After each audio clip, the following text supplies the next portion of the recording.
here, so I think we're good to go. First three don't even count. The first three can't even count because first of all, you can't even count yourself when somebody say, "Oh shit, I forgot." Exactly. Oh wait, hold on. Top 5 all time. Me, you know. Nah, that's crazy. How you gonna put Donna Brazil in there? That's nonsensical. For a minute, I thought she was gonna say Nira Tandon, and I would have been like, Jennifer Rubin. Yo, I retweeted her today because she said, "Have we ever thought about just asking Donald Trump to resign?" I was like, "This stupid bitch, bro. I can't even tolerate you." I never thought of that. You know what, Jennifer? I'm gonna resign today.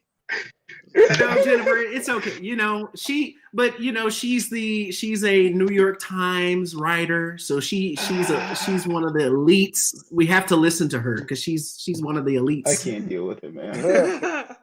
I can't deal with it. I have my sister karate chop her ass. I'm gonna get my sister Jackie on. She should just be on mic. She's a little bit shy. It's all good. All good.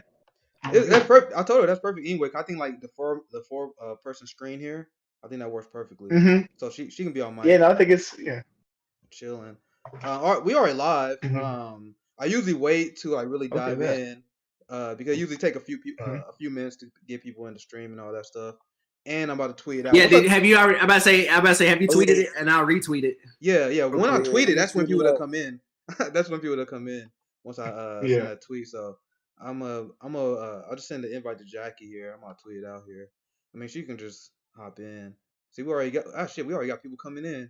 I don't even got people on my YouTube like that. So once I tweet it, this shit about to be lit. I feel like a lot of people are looking forward to this. Yeah. Just tweet it. I'm about to retweet it. Yeah, I'm about to. I just took a screenshot.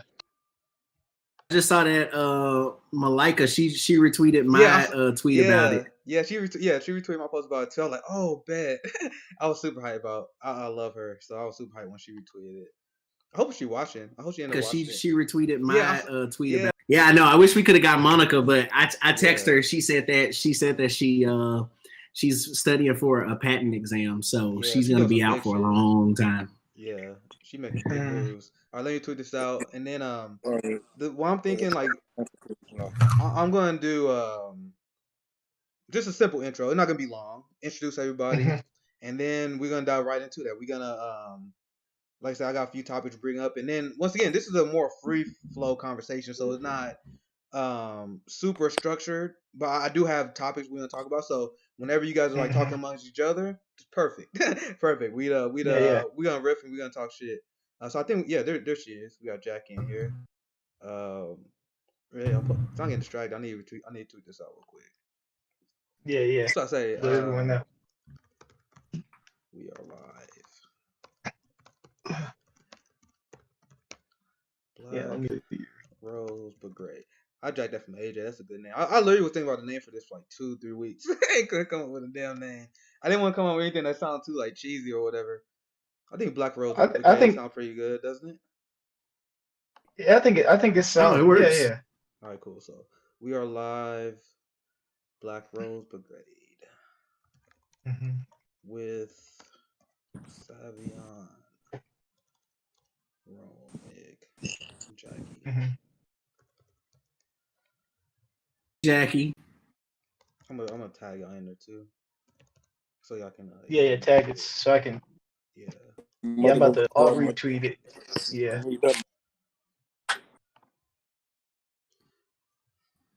Yeah. There we go. Now let me get the link here.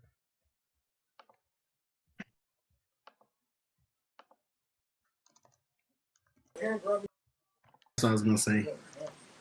Give me that link. Check out the debut of the Black Leftist podcast. So I mean, like, the thing is, another reason why I'm super excited about doing this, and one reason I want to do this. I was gonna also say, do you know how to get this on Spotify and stuff too, right? Dude, I gotta look into that because I'm gonna have the audio file. Yeah, I know how to. I'm gonna say I know how to do it. Let me know, because I'm thinking I'm gonna just save the audio files or whatever I gotta do, and then I'm gonna just set it up later. Like I'm still because people like, why you not on Twitch? Why you not on Instagram? All the shit. I'm like, bro, I wasn't planning for this shit to blow up like this. So I still got to get everything put together. So, but what I was saying is like, as a citizen journalist, my thing is I'm passing the mic to other people because I was blessed with this platform. So, whenever you guys want to come on, because I'm thinking like doing this weekly, bi-weekly, feel free to come on. Feel free to talk about the kind of stuff you guys want to talk about. This isn't me in the spotlight. This Black Leftist podcast. This is literally us as a coalition coming together and forming this media. And I was on Jackie's show yesterday, and we had a fun time. We could talk literally forever.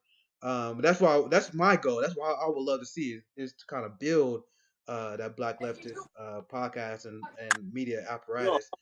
And the reason why I wanted to do this overall because as you've seen, Black leftist voices are not welcome in the mainstream. The only black people you see given a microphone in the mainstream media is the Joyanne Reeves of the world, right? Yeah. So that's why they don't allow us in discourse, and a lot of people don't even know where we're even coming from because a lot of people assume that we are bad faith actors because we're black people and we don't fall in line with the Democratic Party, and that kind of speaks to the racism of the average. I like to call them Biden bro. I'm throwing that tag against it. I love using that. Biden bros. Yeah. So I personally experienced a ton of racism, a ton of attacks from the same white liberals. Well, I'm gonna show you guys this. Watch this. Let me get this set up here. I think a lot of you guys probably already seen this, but I want to show the people what we really dealing with. I'm gonna put this on my screen here real quick.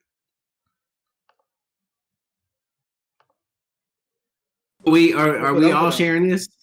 Yeah, I say because I got. Can you see that? I got all kinds of stuff on Facebook everywhere. Let me see. Stream. Let me look. Yeah, you got to send it to me and I can play it. Can you see that? Can y'all see that? Yeah, we got it. Yeah, you can see it in the stream. A lot of you guys probably seen this already, but this is the kind of shit that we deal with all the time, and people are shocked when they hear it. So I'm gonna read it out. This one, I get a lot of these, but this one is definitely the favorite, especially because she got ratioed the most. I'm a white woman, and yes, I'm gonna call your black ass an Uncle fucking Tom if you vote for anybody but Biden Harris. Trying to rub shoulders with the same people who would have owned your ass for $1 75 years ago is not a good look. Bro. Now, you're a racist against your own people, traitors. Bro. This is what they really think. All right, yeah, that's fine. let me go to my Facebook. Let me go to my Facebook. I already know you got a ton of them, bro. I already know you have a ton of them. Oh man. I got so much. Let me see. I've said so much just in the last 2 weeks that just riled the hell out of people. But it's funny because it'd be the people who like, well, I'm unfollowing you and I'm tired of this, and then it'd be like 30 laugh reacts, and then I get like 50 new likes. Yeah. So I'm like, okay, bye. All right, I got 50 new people. Right. One of my favorite things on my account now on Twitter is exposing these racist Biden bros because it's constant. I don't go after people on Twitter. Like people see me as this guy who's like clap liberals or whatever, but I actually don't. I preach my truth. I preach my gospel. But now, especially since I got the following I do, I have people come after me, and I tell people I counterpunch. I don't go after people. I counterpunch. So I have fun time tweeting her out, and I think she blocked like the entirety of Rose Twitter because of this. But I try to expose this kind of stuff as I see it. There was the other guy who was trying to. I have a black friend. And what I find, of course, they go with that card. Yeah, yeah. I was like, man, I'm not impressed at all. So do you guys kind of see the same stuff that I deal with? Because this is like this is probably the most outlandish example, but you get a lot of subtle stuff too. The most subtle shit I get sent to. Get it because go ahead, Rome. Because people are stuck. They're stuck in an echo chamber. So once they actually step out, you know, they preaching the same things that they have been taught to rehearse to us, and when it don't work in the real world, exactly, to lash out, and now they show their prejudice, and they show how they really feel. Like, nigga, get in line. Why should I have to repeat myself? You know, that's all that should be about. You know, they just not used to real criticism. You know, they're not used to people thinking for themselves. Exactly. Yeah, and there's this hive mind. It's like hive mind mentality. Yeah. Oh yeah. Yep. Even if like you got different types of whites that want you to fall in line in different type of places. You know, you got some whites that want you to oh,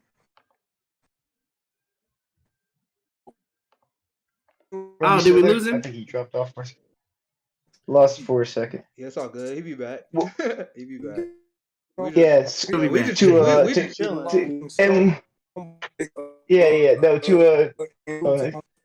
The dude said, "Nick, I give you public permission." I'm looking at the YouTube. I'm looking at the YouTube chat. We got my girl Erica in here. What's up? Yeah. But the dude Robert was like, "Nick, I give you public permission to slap the whiteness off my face if I ever say or do anything so racist or disrespectful." Trust me, I probably would. Bro, and what's so this old white man here, this is what he told me. So I posted the link that showed how young black Americans, like young black Americans who mostly are protesting, are fed up with both sides of the party, you know, like or both parties. And it was just a link and it just showed data. Like that's the stuff that I love. I love using data because you can't lie with the data. So I shared the link and I shared it in a discussion group in my county, the part of the county that I'm a elected official in, and some of the like this old man, just random old white man, commented under my thing, and it was like, here, let me see if I can find it. I just had it. Why did I just lose it? Basically, he was just saying, well, I can't see how young black men are doing this. And you showed me that one. You know, yeah. And he was like, well, I just can't see how young black men can't realize that they're some of the most affected in this, and they can't just fall in line, and black women have to come and save them. And I was just like, okay, wait, did you just? I was like, no, you didn't. Big time out, bro. Big time out. Bro, and you know what's funny though? Like, It's like you see these kind of talking points that they like push forward, and you see them using black people to push them forward. Like I remember a couple months ago, Cory Booker was out there talking about, oh, you're privileged if you don't think it's important to vote for Joe Biden. They're trying to throw these things out there so that you don't remember that? You didn't see that? Cory Booker was out there saying that people who don't want to vote for Cory Booker was out there saying, if you don't vote for Joe Biden, everyone have their own different brand of voter shaming that they trying. And with this, I think that's a good way to segment this, because I want to see what you guys really think about these new polls, because a lot of these Biden bros, they're voter shaming us, right? At the same time, Joe Biden is literally tanking in the polls, and it's because that they are literally obsessed with doing this tactic that has proven not to work. And now let me show you this, because I told you guys. Let me pull this up here. I told you guys. Hey, real quick, can you guys hear me now? Yeah, we can hear you, Jackie. Yeah, there you are. Yeah. All right, perfect. I'm gonna let me put this on the screen here, because I think that segues into this perfectly. Because Cory Booker, he did it. I missed his version of voter shame, but everyone has their own version of that, and everyone doing their own brand of that. And they say that we're privileged if we don't support the Democratic status quo that destroyed our communities. So, for example, we're privileged if we don't vote for a guy who tanked black wealth. We're privileged if we don't support a guy who was a part of the administration that lied about Flint, Michigan. And now they had breaking news: the guy who was in charge and the Republican, I think his name was Snyder. I don't remember his full name, but he literally was the instrument of the Flint water crisis, and he gave his endorsement to Joe Biden. And Rick Snyder. It was like on the tip of my tongue. Rick Snyder, and you had Joe Rogan. No matter how you feel about him, he's to the left of the Democratic Party, but he endorsed Bernie Sanders, and everyone lost their shit when that happened. Meanwhile, you got a guy who literally is the chief architect of the Flint water crisis, and they are not only do they not condemn that endorsement, they advertising it. So what is the reason why they were so pissed that Joe Rogan endorsed Bernie Sanders is because he literally has the most popular podcast on the planet, and they were like, "How the fuck do we compete with that?" He can flip Trump supporters. Exactly. The media, exactly. Everybody was. Try the best. Like I know I done flipped over 100 Trump supporters. Oh yeah, vote for Bernie. So I know how easy it is, and you know how really on the left they are, but they just undereducated on certain things. Yep. So once they saw the Joe Rogan and they saw Bernie went on Joe Rogan podcast, they was like, "Oh man, we can't have this. You know, we got to make this a bad thing." Now, I don't know if they actually are paying attention, liberals, or they just don't give a fuck. You know, whatever. It's the latter. Whatever. It's the second one. They don't care. Because at the end of the day, it wasn't about beating Trump. It was about beating Biden, because at the end of the day, they still getting paid by the same people. Still got the same people in the cabinets or whatever. So same donors. So still making money. Yeah. What's really going to change besides the mouthpiece? And that's why I keep telling people, like, the president has nothing will fundamentally change. That's exactly what he said. He know that he would be a mouthpiece. He knew his years in the Senate and whatnot. He had stronger positions than what the president actually does. You know what I'm saying? Because they can gang up on the president if they wanted to. Or just, throw an amendment at his ass and say, get out of that. What is that? The 24th Amendment? And just get him out of office.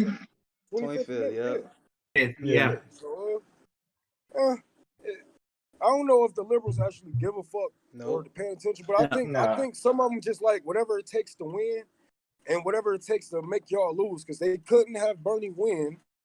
Liberals on that low information voters, I should say, they didn't want Bernie to win because of their favorite politician hate boner for Bernie. They didn't understand. That's great. How much money was going to the black communities and black colleges to stopping the war on drugs. They really wasn't looking into policy. They was looking at Bernie and how is he, what they say on the media and how's he mean and he's old and denying and just overlooking the fact that him and Biden is like the same fucking age. Or Biden had 2 brain surgeries. or the fact that they're all within years of each other. No, but look at this. Or this. Look, look, like freaking Nancy Pelosi is older than Bernie. Yep. And they over here talking about Nancy Pelosi for president. Let's get rid of Trump. Let's get rid of Pence. Let's have Nancy. We can have Nancy. I'm like, what the hell? Y'all the same people? Whatever.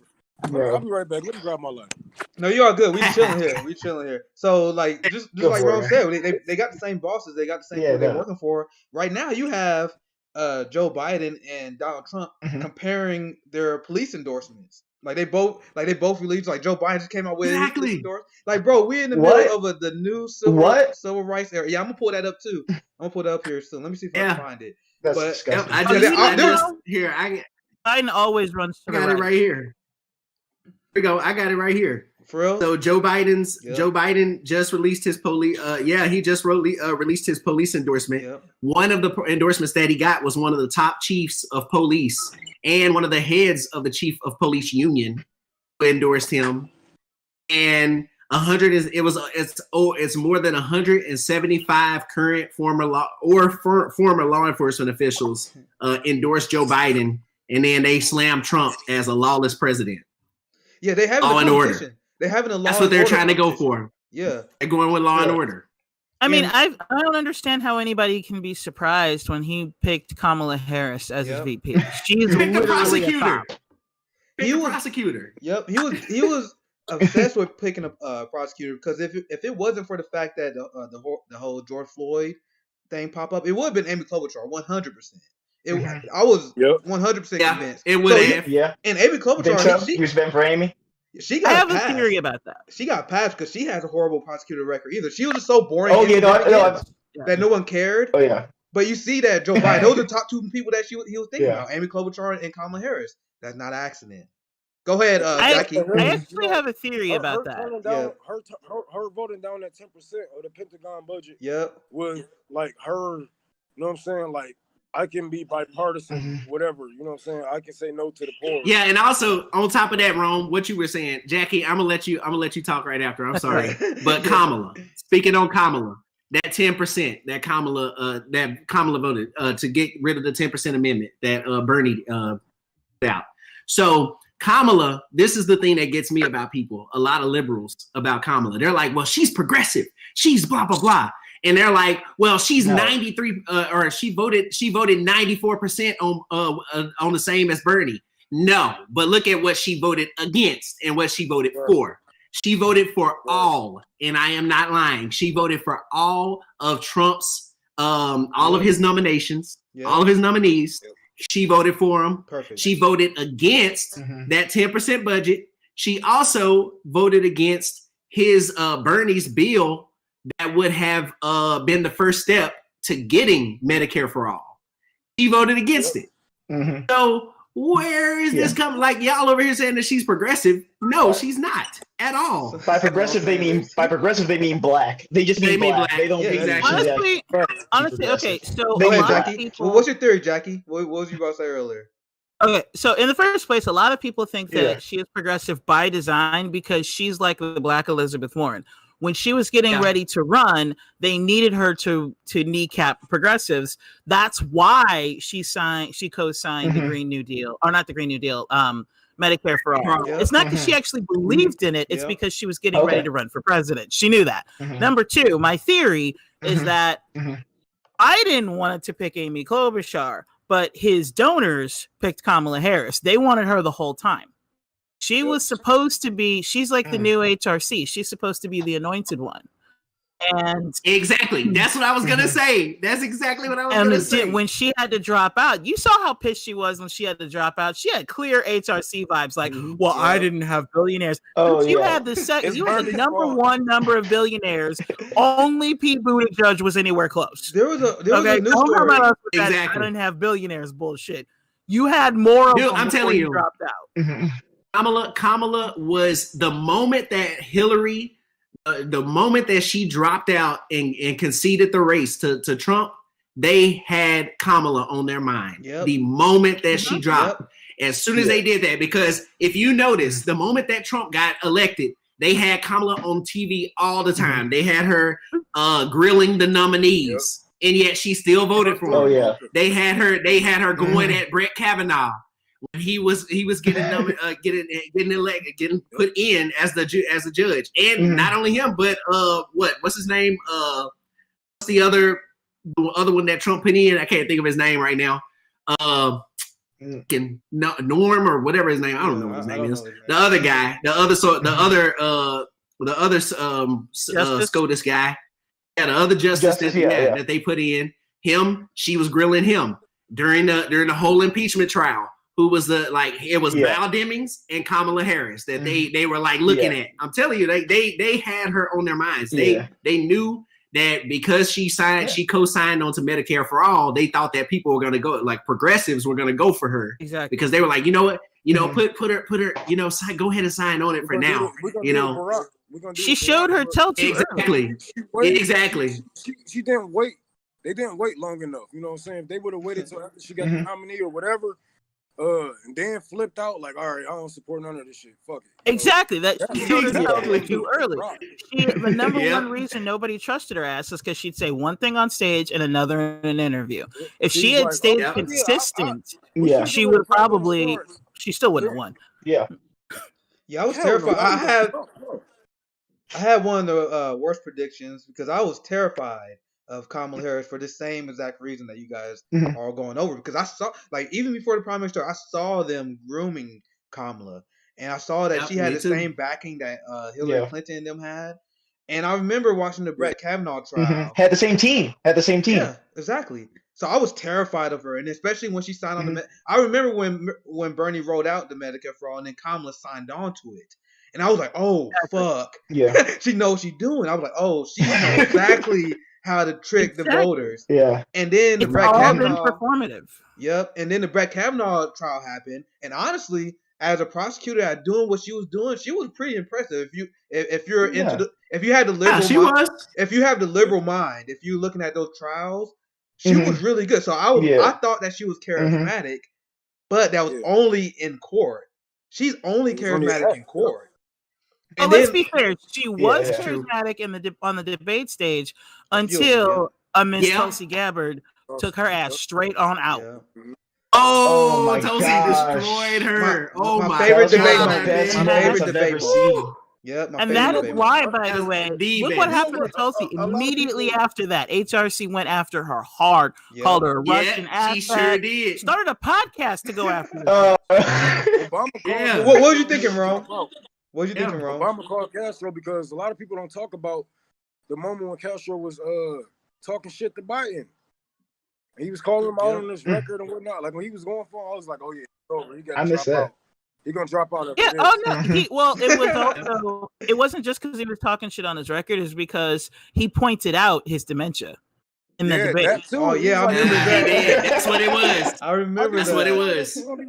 Because they attacked him hard. That's something Trump pointed out. That stick with a lot of Republicans, especially the ones I talked to in Michigan. You know, they like, oh yeah, you know, Trump. He's right. You know, how do we know if Joe is going to actually be looking at the bills that he's signing?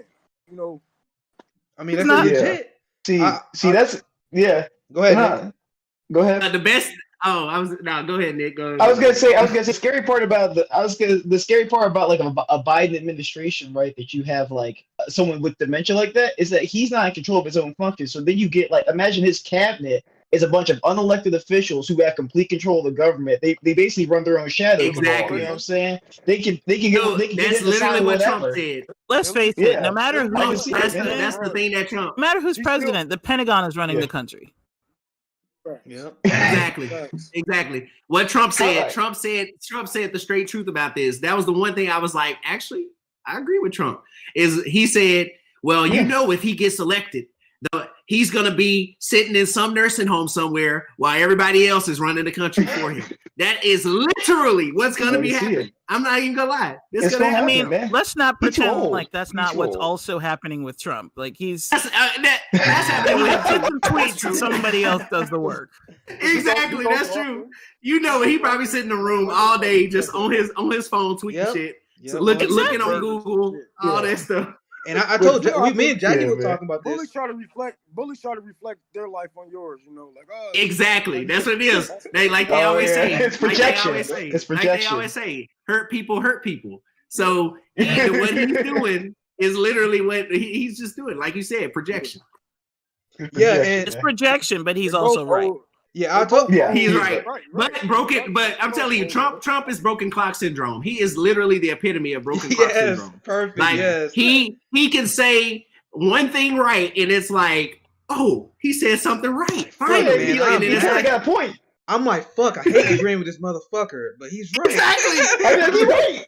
Especially when he was talks about Warren. Yeah, I was just about to bring that up when you exposes Warren's. What do you say about Warren? I'm like, fuck. Yep. He's right. What did he say about Warren? I missed it.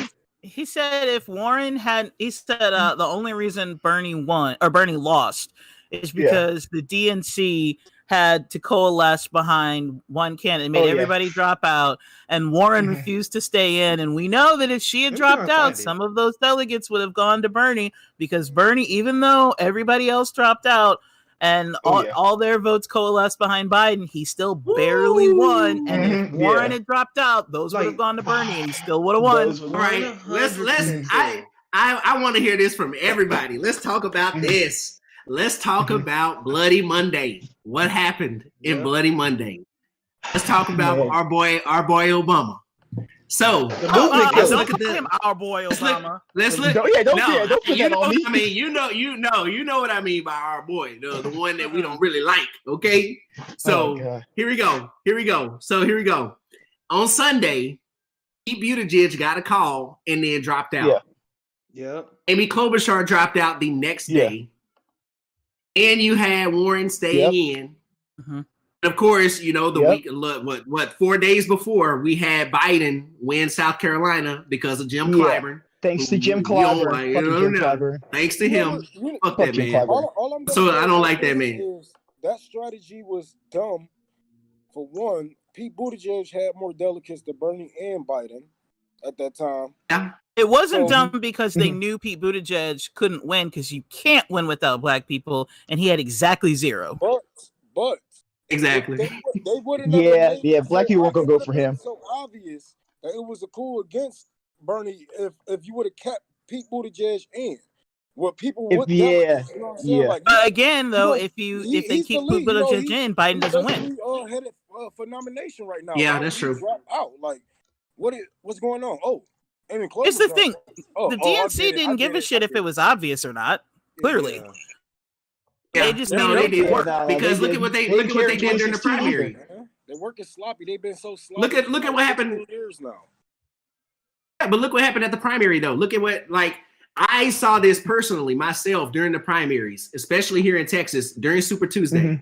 They purposefully put polling sites away from colleges so that college students wouldn't go and vote. Yep. They purposefully had the line. I mean, these lines were long as I don't know what. Like even my niece, this was her first time voting this year. She just turned 18 this year, and this was her first time to vote. So she said that she waited 11 hours to vote. 11? Yes, 11. And then, but look at this though. So going back on the primary on what happened Super Tuesday. So the day of, or the day before, was it the day before? I think it was on Monday. Yeah, it was on that Monday. You had Amy Klobuchar, you had Beto O'Rourke, and y'all know how I feel about Beto. I know how I don't like Beto. Fuck that nigga too. I'm from Texas, and I'm the one. Like you, if I ever see Beto, we gonna have some words. You're from Texas, I couldn't tell. Really? Yeah, I'm from Texas. Yeah, he can't take Chrissy. You've been facetious. It's a joke. You have an obvious accent. I know. Facetious. You got me. But yeah. So Beto, Buttigieg, and Amy Klobuchar all came down to Dallas to give endorsement to Biden. And on top of that, and of course they wanted Texas. That's really what they wanted. That was the biggest one. Mm-hmm. Then notice this though. The closing at the polls, at the exit polls, Bernie was plus 12 on the exit polls in Texas.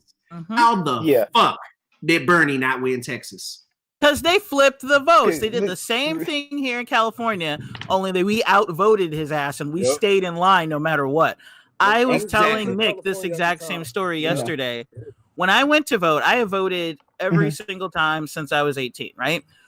Normally, I always live in the suburbs. I usually go to like the library or whatever it is around the corner. It takes me 20 minutes in and out. Yeah. This time, I decided to go to, I had moved. So I live in one county, but I'm registered to vote in another county, but it's like my neighbor. So no big deal. I decided to drive into Long Beach, which is the, Los Angeles County where I'm registered to vote. And I'm like, as I'm passing Cal State Long Beach, I'm like, well, there are always polling locations at a college. Instead of going to the suburbs where I voted last time, which is around the corner from that, I'm right here. I'll just pull into the college. It took over 2 hours for me to vote. Halfway through the wait, they come out and say, we ran out of ballots. And you ran out of ballots? And they were like, yeah, we're not sure. Like, you can leave. Yeah, ran out of ballots at Cal State Long Beach. That's what they did in Kentucky. I know that's the exact same thing they did in Kentucky with Charles Booker. They were like, they were saying that they ran out of ballots. Yeah, and they were like, yeah, they said they ran out of ballots, and they even also they were closing the polls 3 and 4 hours early. And now, mind you, again, this is at a college. Had I gone around the corner to the library, I would have been in and out in 20 minutes. But instead, I'm standing here an hour in, and they're like, "Oh, we just ran out of ballots. We're not sure if or when we're gonna get them. But if you want to leave, go ahead. But we might get some more." And then 20 minutes later, they come back and they're like, "Oh, we have ballots now." But they made this big speech to get people to leave. It's wild.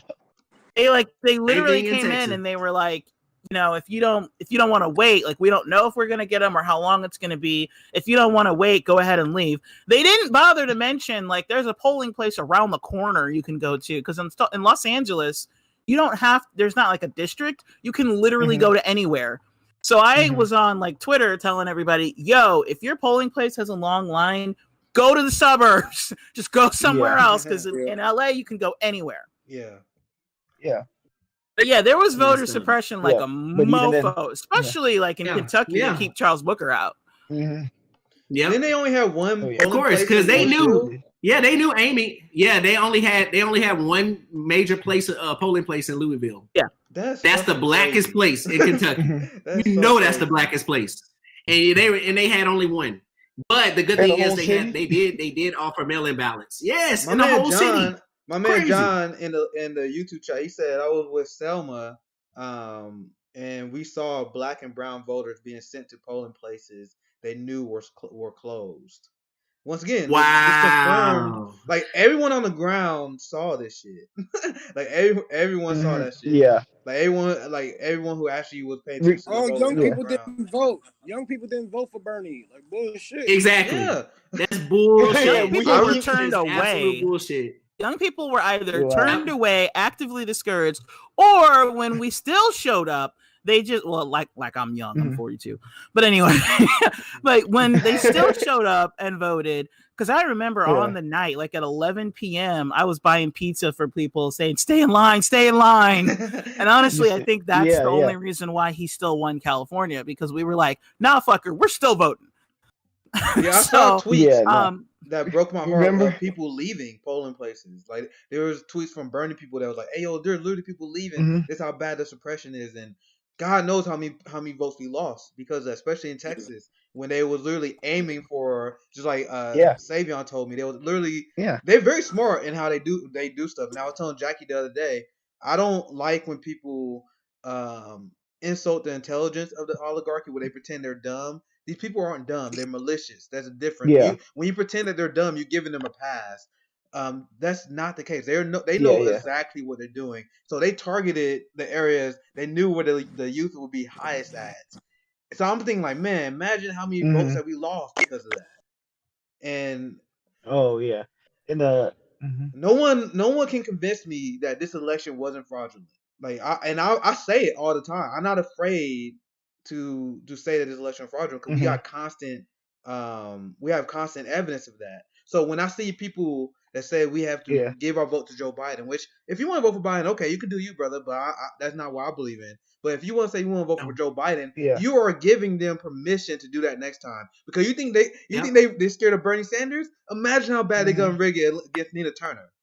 Can you imagine? Yeah, that's gonna be. And now we got a lot of progressives, a lot of white progressives as well, that have been going after me for my vote, who trying to tell me we should vote for Joe Biden, the Democratic Party, because we can push and fight to push him left. Yeah, push him left and fight and make him go left. And we can fight and work on down ballot candidates. We can try and win in 2024.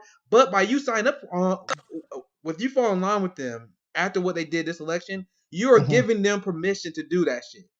You are giving them permission. So what's stopping them from rigging the primary in 2024? And then so Joe Biden not gonna run. You had Kamala Harris as the front runner, and they're gonna do everything they can to rig that election for Kamala Harris. Well, she will have an advantage anyway, coming as an incumbent vice president. So they're gonna rig that election, and then what are you gonna do? Oh, we gotta stop Tucker Carlson. We gotta stop Todd Cotton. So you stuck in the fucking pattern. Exactly. You are not anti-establishment. You are a Democratic operative. It's a cycle. But look at this. That's insanity, and I always tell people it's not about beating Trump, because we're gonna be saying the same thing about beating Biden, beating Kamala. It's about having our own party, man. It's about having a party that won't rig elections against what I'm saying, our top dogs. So that's what it's all about. I honestly don't care, who's in the White House, because man, I live in Detroit, like. Everything about Detroit is Democrat. Yeah, it's the same thing. Yeah. It's the same. I mean, Kansas City, like Missouri is red state, but Kansas City is blue ran. Like we're a blue city. We're hella progressive. Actually, we're one of the most progressive cities, actually. But go ahead, Ron. Yeah. But Democrat. Detroit is like moderate Democrat. It's like old black boomer Democrat. So we don't have change here, So it really don't matter who's in office, at the top, because at the bottom. We still have to wash out all these corporate elites that have control of our city councils here and all this crap that we have to take care of. So at the top, it really don't even matter. We still got state rights and whatnot. So hey, we still gonna have to fight. And I'm not even a Democrat anyway. I'm registered as an independent. But if we was to have a party, a real party, you know, we won't have these problems, man. We'll have, you know, Bernie Sanders going against Trump right now if we had an actual Green Party, you know, a real. No, that's true. So, and it doesn't even have to be a Green Party. It could even be like right now, where like what they're doing with the People's Party. Yeah, I like where it's going. Yes. There are some changes that need to be done. One, for me at least, in my opinion, like what I think the person who had the most succinct plan and words on, just in my opinion, on reparations was Marianne Williamson, and I think that the fact that the People's Party doesn't really have a platform for reparations, that's something that needs to be changed. You know, my dream definitely and what I wanted to happen with the Green Party, because I saw Angela Walker, and I really am a big supporter of Angela. I wish Angela was the president. I wish she was the choice. Oh my God, why do you gotta be so bad? Because my dream, I tell you guys, my dream is I wanted the Green Party to be the Black People's Party. Like that was my dream. Cause if you look at the Green Party platform, it's by far the most pro-Black platform I've ever seen in my life. Like easily.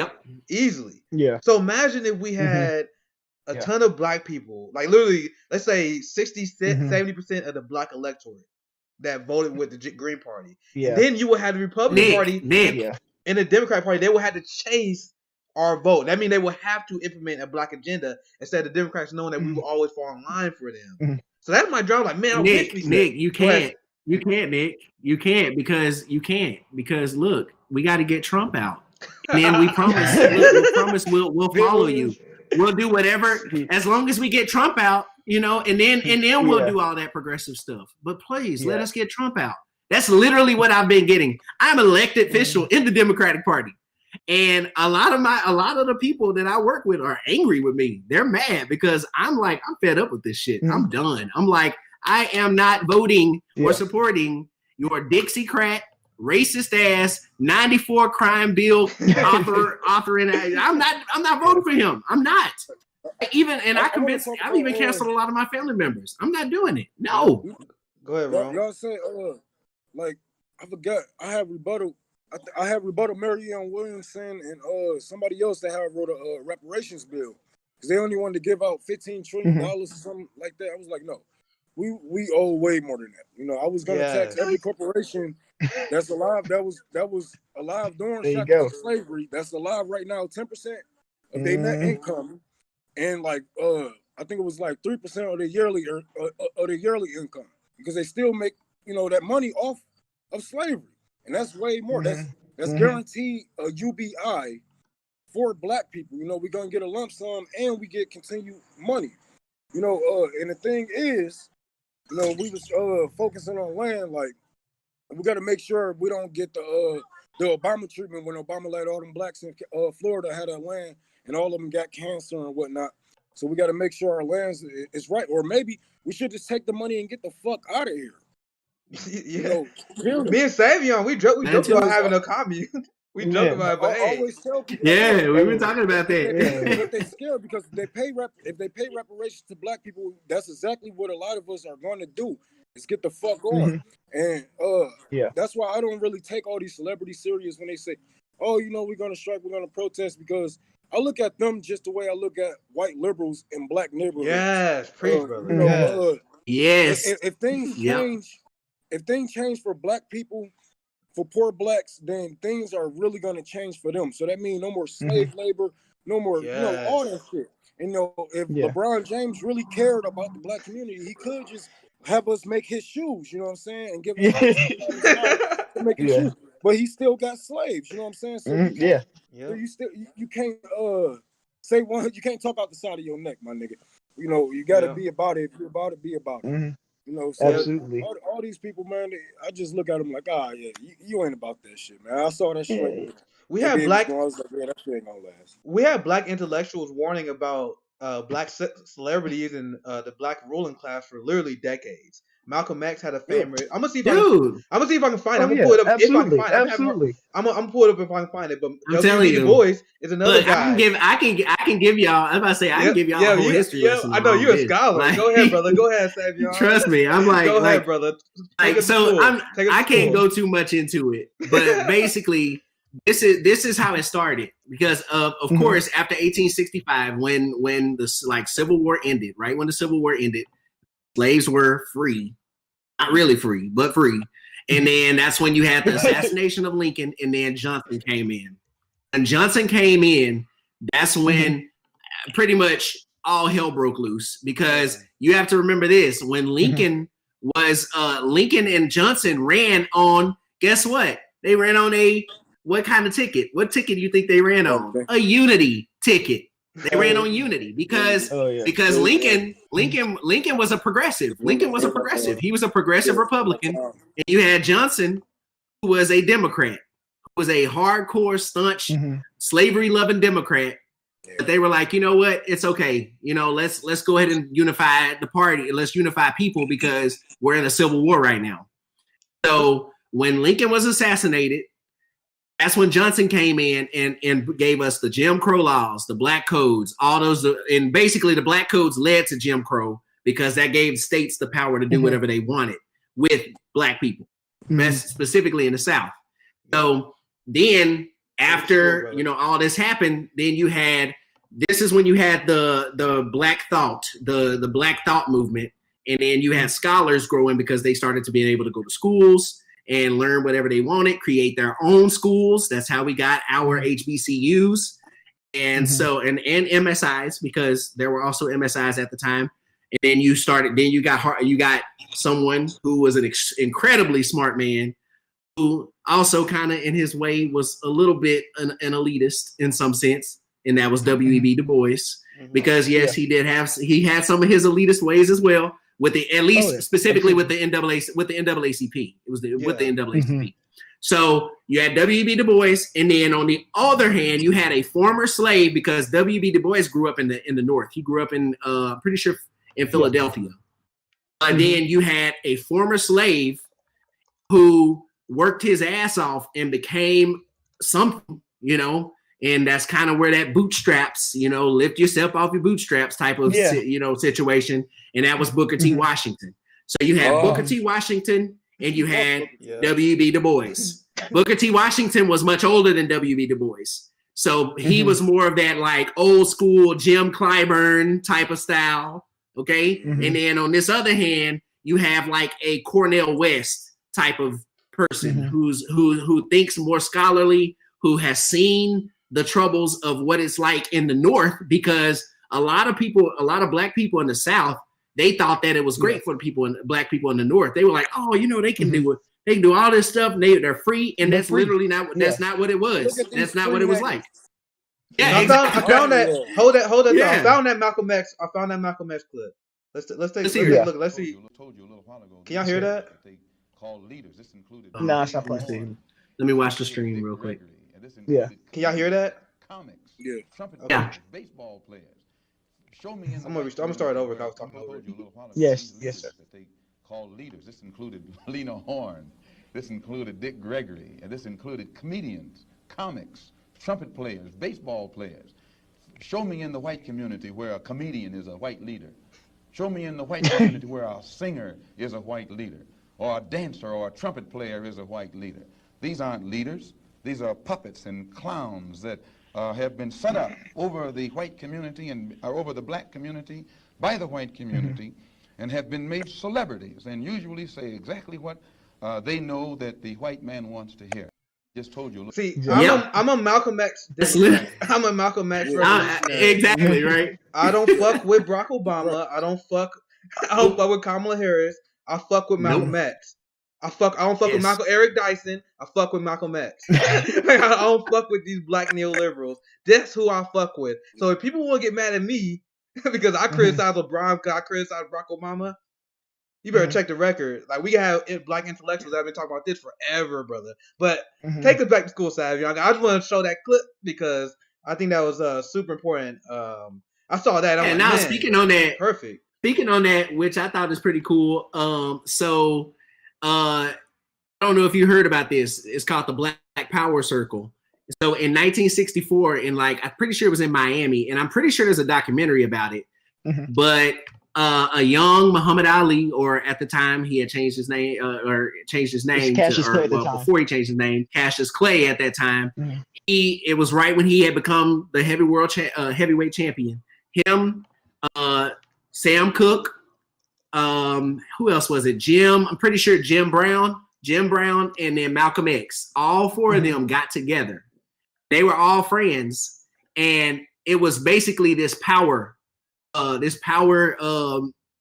were like basically this power group, and they knew because that's when Jim Brown and Malcolm X.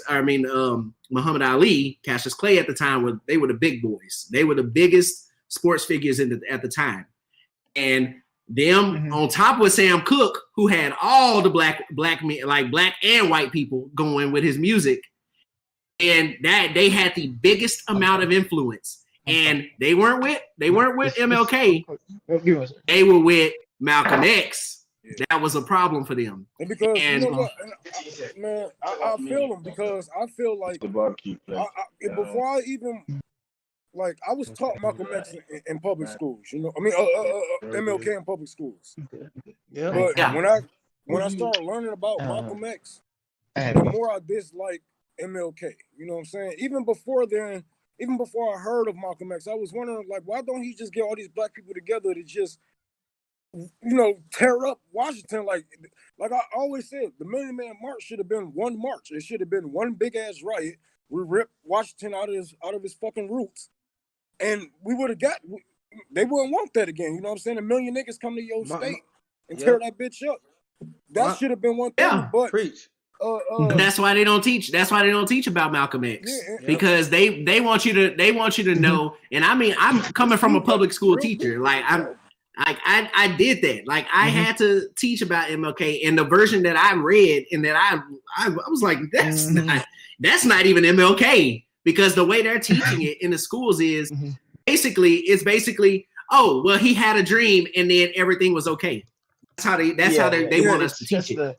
And that's far from it. It's I have a dream, racism over, Barack Obama. That's but they don't look at all the segregationists he was cool with. They don't look at all the, man, it was Martin Luther King did set niggas up. He did set niggas up to get knocked down. You know what I'm saying? Them big ass protests, those should have been some type of riot, especially during those times when you fighting for civil rights, voting rights, and shit like that.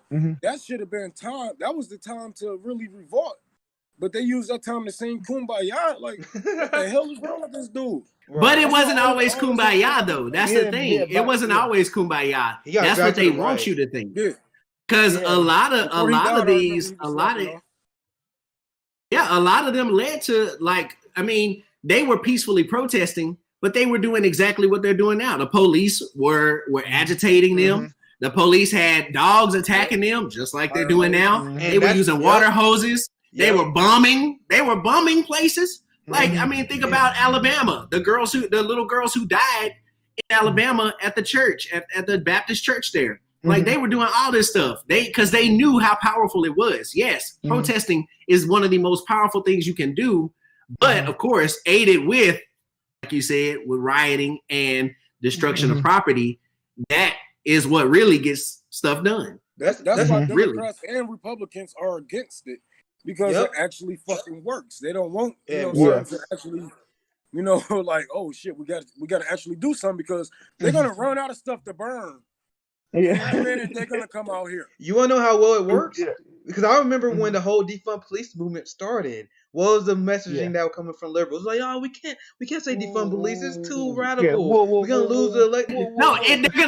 You're gonna lose the police. You can't get rid of the police. The polling for defund the police literally doubled in the last few months. It's literally just in the last. So that shows that protest works. And this is my Democrats are out of touch. And this is my criticism of people like John Lewis. Because my thing, I will look back at the civil rights movement. I will say the civil rights movement wasn't complete. It wasn't finished. We still had work to do. Yeah, we got in a much better position, but it was never finished. So instead, so what he did, he joined the force of the oligarchy, and he pushed for the same kind of system of oppression that literally oppressing the black youth right now. And this is my criticism of black boomers, because black boomers buy into the system that is literally crushing our communities. Like the black boomers, I can't say it any other way. They sold us out to the police state by voting for Joe Biden this election. At a period, amen. In the story. I mean, but look what John Lewis said. Do you remember that tweet that John Lewis said? He was basically like, I was beaten bloody by police officers, but I never hated them. I said thank you for your service. What the fuck? John Lewis, dude, he's an influencer, man. He got a lot of power, so don't get it twisted. When he tweets stuff like that, he's trying to influence the mind. Like when politicians talk and when they tweet, nothing is said by accident. They understand what the kind of power and what kind of microphone they have. So when John Lewis say that, he says that because he wants us to think that. It's not him just saying his opinion. He's a public figure. He's careful about everything he tweets. So once again, I don't stomp on people's grave, but I treat people in death how I treat them in life. If you want to be treated with respect in death, live your life in the way you want to be respected in death. So once again, I don't go after his family. I don't attack him. Tell people like, look, man, fuck John Lewis, fuck Booker T. Washington, fuck all these fucking black sellouts. I don't have what you think. Like, just because he's dead don't mean he's not a chameleon. He's still a fucking chameleon. Because the thing is, a lot of people dead or alive, they'll call you out. A lot of people say that he did a lot of work for the civil rights movement, which I do not deny. I do not deny what he did in the civil rights movement in the 60s. My argument was, if it wasn't him, one thing, nigga, that's, you do one thing, but look, they were going to give black people voting rights. Period. That's my point. Yeah, I was literally about to say, if it wasn't John Lewis, my thing is all that shit. The Democrats needed black people to fucking vote for them, so they was going to give us voting rights anyway. But great point. Don't put this whole don't put it all on him. Like this nigga waved a magical wand, because that was the case. Yeah, all these it was black the movement neighborhoods that still go through voter oppression right now. Wouldn't be going through it. So if John Lewis was so strong, and with the position that he had, then we wouldn't have voter suppression. Just like when all the young blacks are trying to vote for Bernie, we wouldn't be going through that shit. Amen. So fuck John Lewis. He ain't doing enough. You know why I say? Nigga, but you ain't doing enough. And you know why I say fuck John Lewis? Still the same. By the time it's 2050, and if life hasn't changed, fuck me too. You know what I'm saying? Real talk, my nigga. Real talk. That is some real talk. But you know why I say fuck John Lewis? Because, like I said, my point, I tell people this all the time. If it wasn't John Lewis, it would have been someone else, because our movement was giant.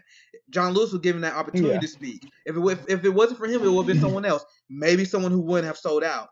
But at the end of the day, he voted against congressional approval for Libya. So he's responsible for that. He voted against the amendment because the amendment was to allow Congress to vote on that. He voted against that.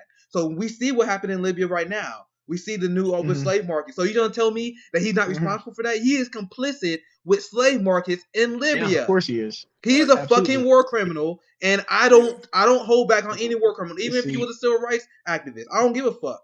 That vote alone, on top of anything else we were talking about, that vote alone it's cancel worthy. I'm sorry. It's he's done. He's done. Civil rights ain't nothing but a cover up for these liberals, because there is no civil rights. We barely hanging on to the civil rights we have now. So you know what I'm saying? To say you're a civil rights leader, like I mean, we can barely vote to the rights that we have. Right. What are you talking about? You a leader? You can say you're a fighter, a civil rights fighter. You fight against civil rights. But other than that, ain't nothing changed. Ain't nothing civil. Yeah. Ain't nothing changed for the civil. So but that's a part of it. You ain't leading nothing. Yeah. Go ahead, Nick.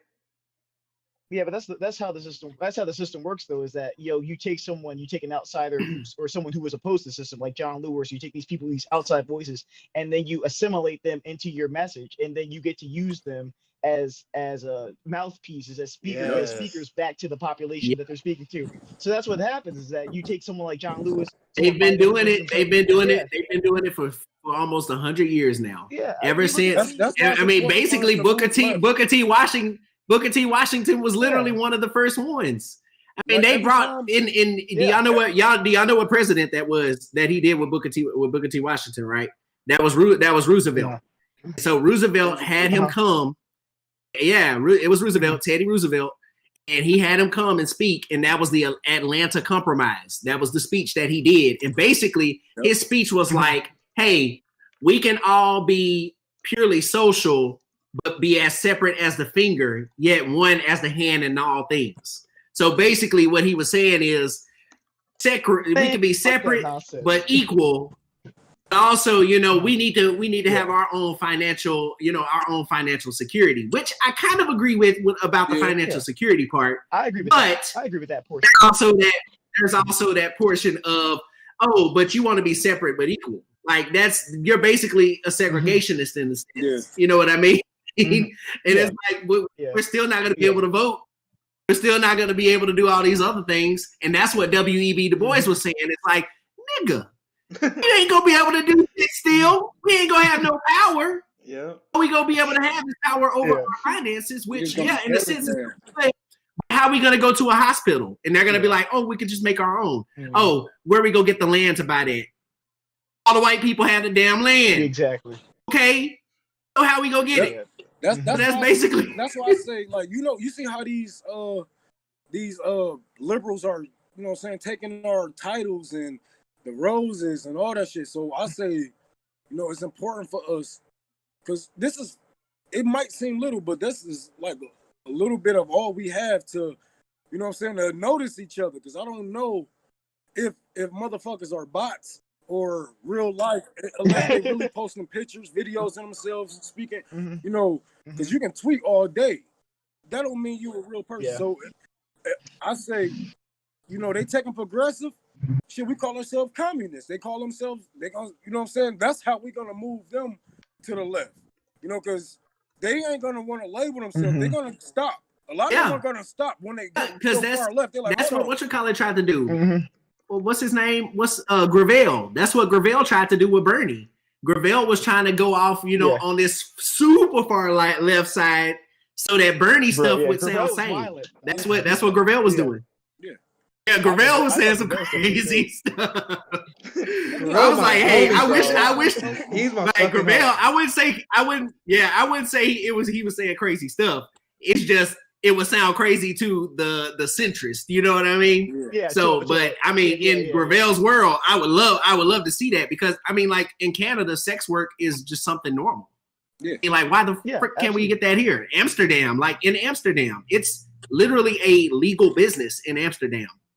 And I think a lot of like the culture of this, I think this political culture that we live in, like people are not, how do I put it? People are not emotionally, I guess you could even say emotionally mature for politics. Yep. Because I've been to different countries. I've been to parts of England and parts of Switzerland. I've been to Switzerland, and I've spoken to people about the politics here, and that was in 2015 when I went. And this was before, of course, we were talking about Mama. And that's when that was right at the time when Bernie started to blow up, and I had started to fall into Bernie's like scene and become a socialist. Like that was my awakening, you might as well say. And being in Switzerland, and I was seeing this stuff, I was like, oh, whoa, this is cool. Like, y'all have free healthcare? Y'all have y'all just pay taxes, that's it. Man. Like you don't have to do it at all. And so I was talking to them, and we were talking about politics. And they were telling me about how they have their discussions and how, yes, it can become heated, but you can say fuck somebody. And then people will be like, I understand your point, but I like that person because of this, and this. Point. Here in America, you can't do that because I'll show you here. Let me show you. Yeah, that's here. Let me show you what I said all the time. Civility is a tool and weapon of the ruling class. And that's why I don't hold back my tweets. Exactly. I don't hold back because they use that. They use it against Bernie. They use that to tank his campaign.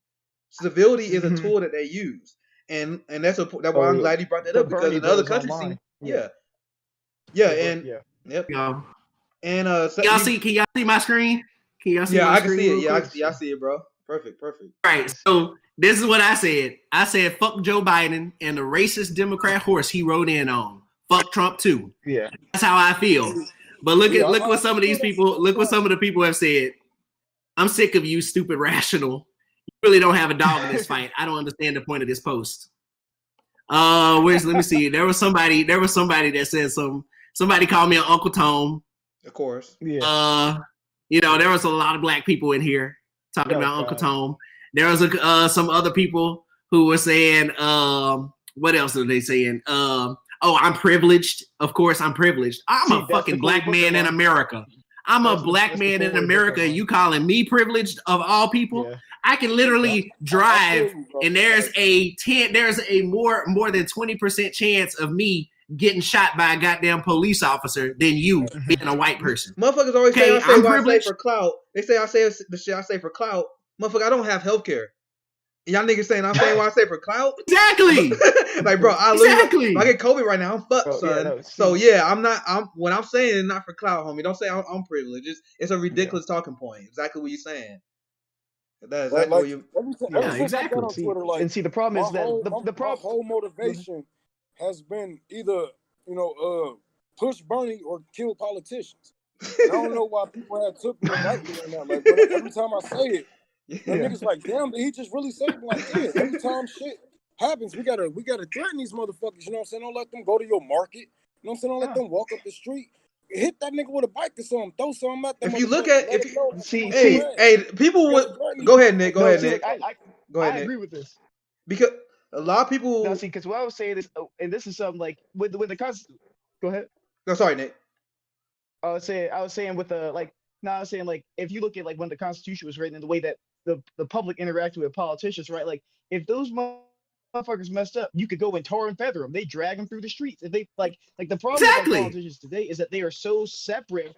They are so separate from our society that they are not threatened by us at all, no matter what they do. They face no personal repercussions for their actions. So like like when they went in St. Louis when they went to go try and go up to the mayor's house, remember? And you had the couple outside with the gun, right? That was the story because it was funny, right? But like the idea that no one really talked about the idea that we need to be in our representative spaces at all points in time, and they should they should feel the people, and they need to feel the people for them to act appropriately. Because your job is to work for the people. And the funny thing is, a lot of people and people cannot understand that. I'm like, do you realize our taxes are paying for this person's job? Like, do you not understand that? Working against you. They treat them like celebrities. That's what gets on my nerves. Like, I've been in the celebrity space. I personally know a lot of probably people that y'all really like and y'all really love. But you know what? I'm done with all that BS. Like, I've seen the way it is and how people have been like, and I used to be that way. I'm not gonna lie. Like, I was a hardcore Obama liberal. Like, I would go in on a Republican. Yeah, I showed my retweets. I showed my old retweets where I used to support Obama, and I'm like, you guys know, that, bro. I was like, you guys know I used to fuck with this guy. So if you think you ask yourself why. My point was like, ask yourself why I changed my mind. Ask yourself why. Right. So this is the question that white liberals never ask themselves when they see that I'm against the Democratic Party. When you see people talk about them tweets I pulled up earlier, this is the part of their white racism because they never ever explore why I feel this way. Whenever there's a white extremist, whenever there's a far right person, they're like, oh, wonder how he got that way. What happened to his parents? You know, there's always there's intellectual curiosity when there's a white person that they find to be racial. Cause they're like, why do he think that way? Why do you have these white supremacists? Wherever there's a white shooter, they fucking blow his biography up and they put an intent. They never ever talk about our intent. They never ask me why I dislike the Democratic Party, and that's why I put them tweets out there. Cause I'm not embarrassed by it. I think those tweets is more indicative of Barack Obama than it is me. I think it says way more about him than me because I wasn't that well engaged politics for most of my life. It was maybe the last 5 years I started really diving into this shit. I've always been a casual observer, but I remember my grandpa. Once again, this go back to the black boomer mindset. My grandpa, he used to watch MSNBC. I remember I used to see that shit on the background, and I remember before I got in politics, I didn't realize how bad it was. I didn't watch it. I'll just see it in the background, and now I literally can't watch it now. It's unwatchable to me. Nope, I can't do it. No, I can't watch it. Every time I go visit my grandma, every time I go visit her, MSNBC. Yep, my daddy too. I swear, it's like my grandma, she got MSNBC, and then my mom and dad keep either Fox News or CNN on. Always. I'm just like, I can't watch it. Points in time, and I would walk. I always come in the room and talk shit about it. Yeah, I would come in the room and I'd be like, Well, you watching this I come in the room and then I'm looking and it's like, like I remember like in the pandemic, I'd be like, turn this off, man. I don't want to see a death counter on 24/7. Like I can't be the first thing I see in the morning is how many people died. That's an awful way to start your day. You know, like, I get we're in the pandemic, I get you trying to be informed, but like I can't deal with that mentally, you know? That's a great point, Nick. First thing, like I just open my eyes and the first thing I see is 100,000 people dead. You ruined my day already, you know? That's such a great point, Nick, because that's all you see, especially on Fox News. They be trying to fan the flames up this motherfucker every shooting.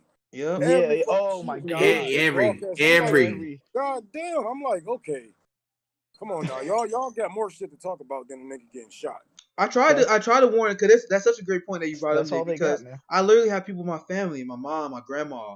They are terrified because they want the people that watch local cable news all the time, local news. So Kansas City, our murder rate is a little higher than average. So they every day on the news, someone was shot, someone was shot, somebody got shot.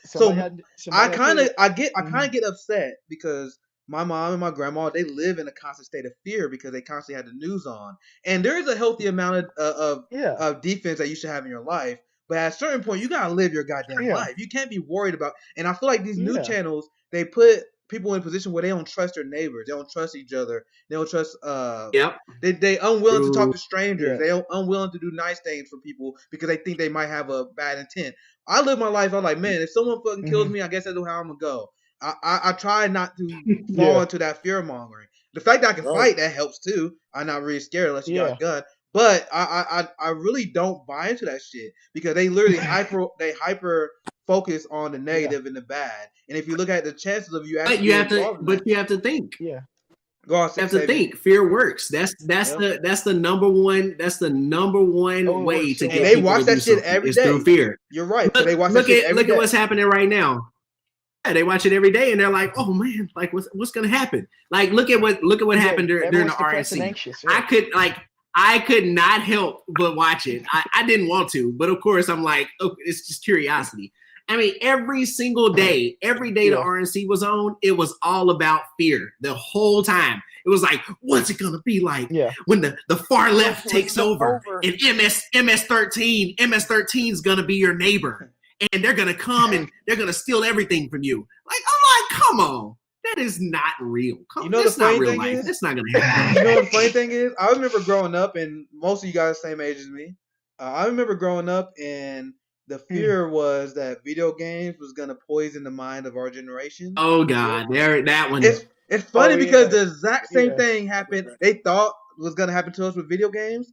Cable news did to them. On the left and on the right. Yep. You got there's people I know on Twitter. I know Freckle. Hopefully she don't get mad for me name dropping her.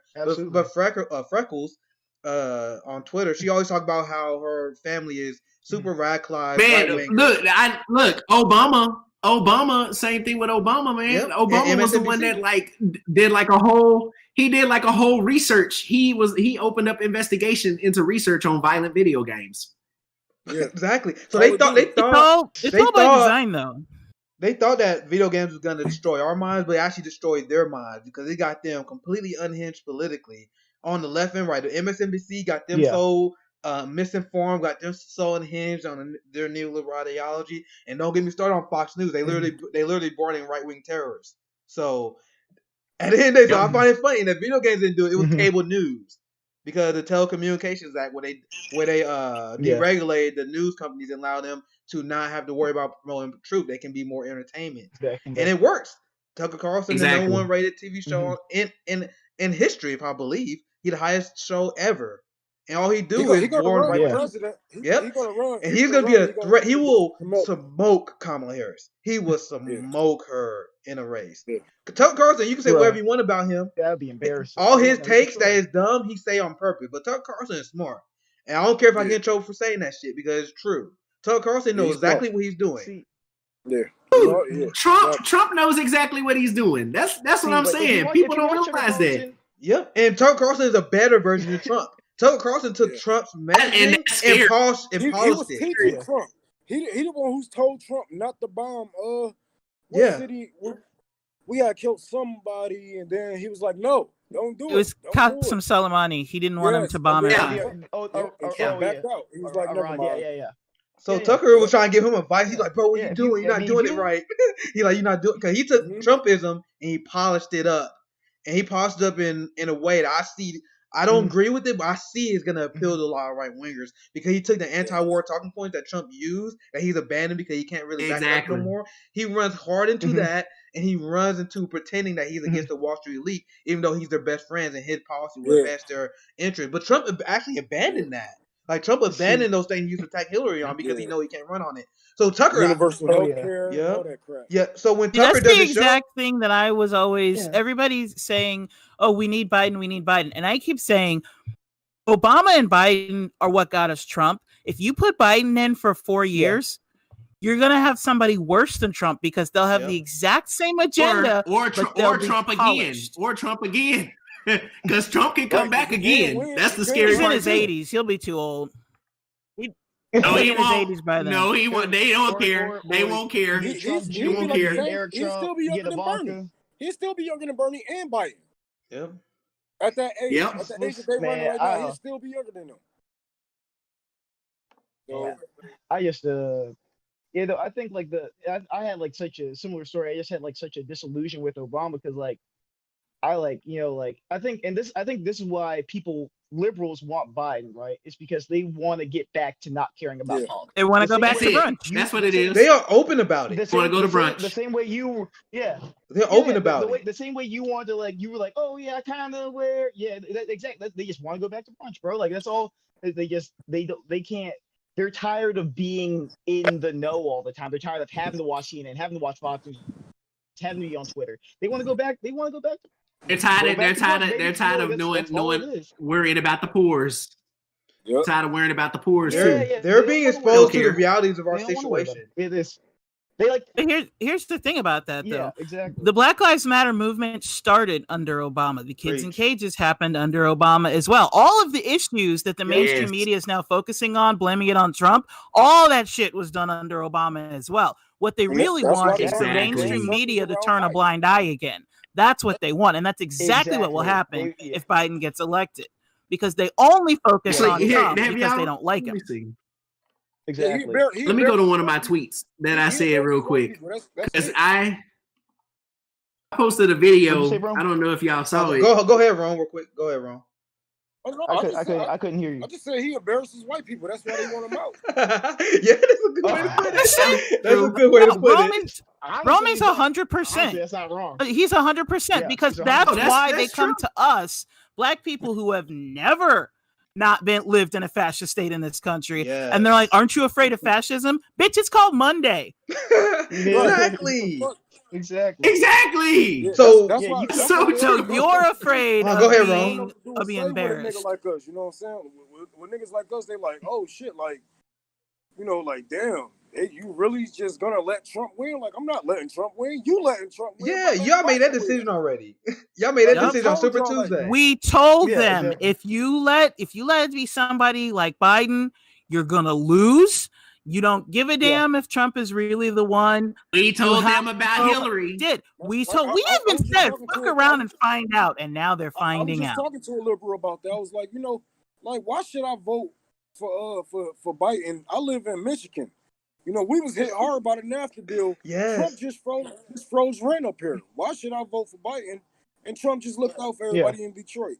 They was about to lose their house. Yeah. He's like, well. And bring that up and you get blocked.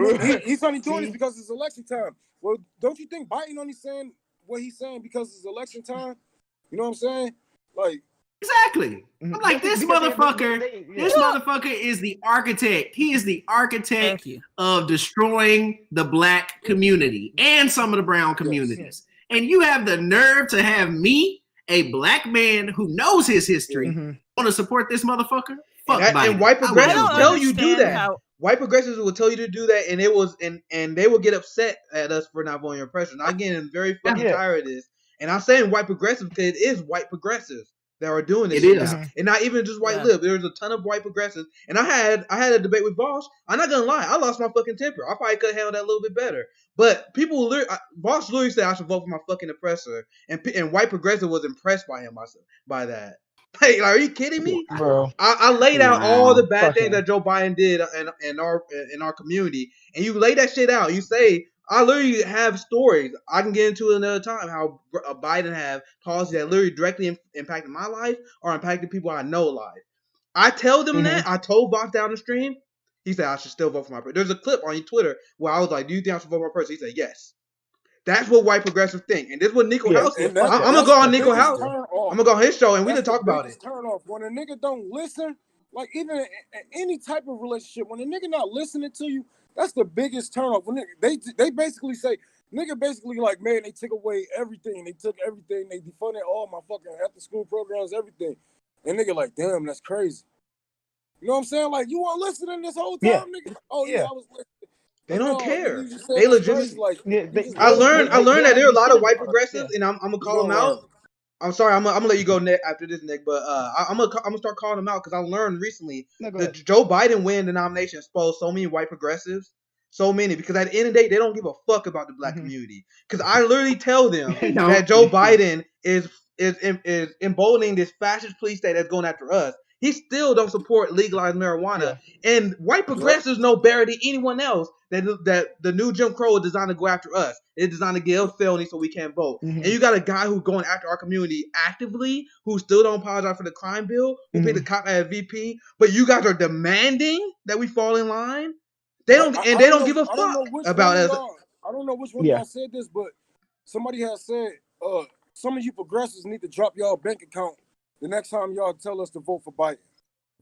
You know, like, y'all niggas got. I want to see your tax returns, mother. I want to see how much you make a year. I want to see, I want to see exactly your situation. But go ahead now. I think Nick, what were you gonna say? Go ahead, Nick. No, I would say that I was just saying they don't have any skin in the game. They have no material interest in the game at all when it comes to this. As a community, as a people, as individuals, they have nothing. So they're voting purely off personality and purely off their own interest of not having to deal with politics anymore, right? So it's like, and this is what like the third way neoliberal politics is. It's just like who's the most polished? Who do I like the most? You know, it's like, oh, do I like Joe Biden? Do I like Barack Obama? Yeah, it's not. Still no. You're like, oh, do I like my parents are very well off. We have a great house, and it like we're very fortunate as Black people to have gained some wealth in this country, right? Yeah, but on this, but because of that, because of that, my parents have Black boomer brain, where they don't care. They have no concern about what's actually happening to the material interests of Black people. My parents care, who do they like the most? My parents love Barack Obama because of what he represents as an iconic figure to them. They have no idea about the material disasters he caused in the Middle East. They have no idea about the black wealth that he washed away, that sort of plight, the plight that he brought to the Black communities, the things that happened in Flint, Michigan. I like, you watch that Michael Moore documentary, you see him drink that water, and it's you're like, this is the most disgusting thing I've ever seen. Not only did he do it once, but he did it twice. He did it twice. Yeah. And how'd you feel about that, Rome? Being in Michigan, being in Michigan, watching that. I kind of want his take on that. Yeah, Rome. Rome, for real. You being in Michigan. Rome? Hey, not only that, he sent the National Guard to play fucking tag out in abandoned houses that we could have refurbished for the homeless. That's right. They did.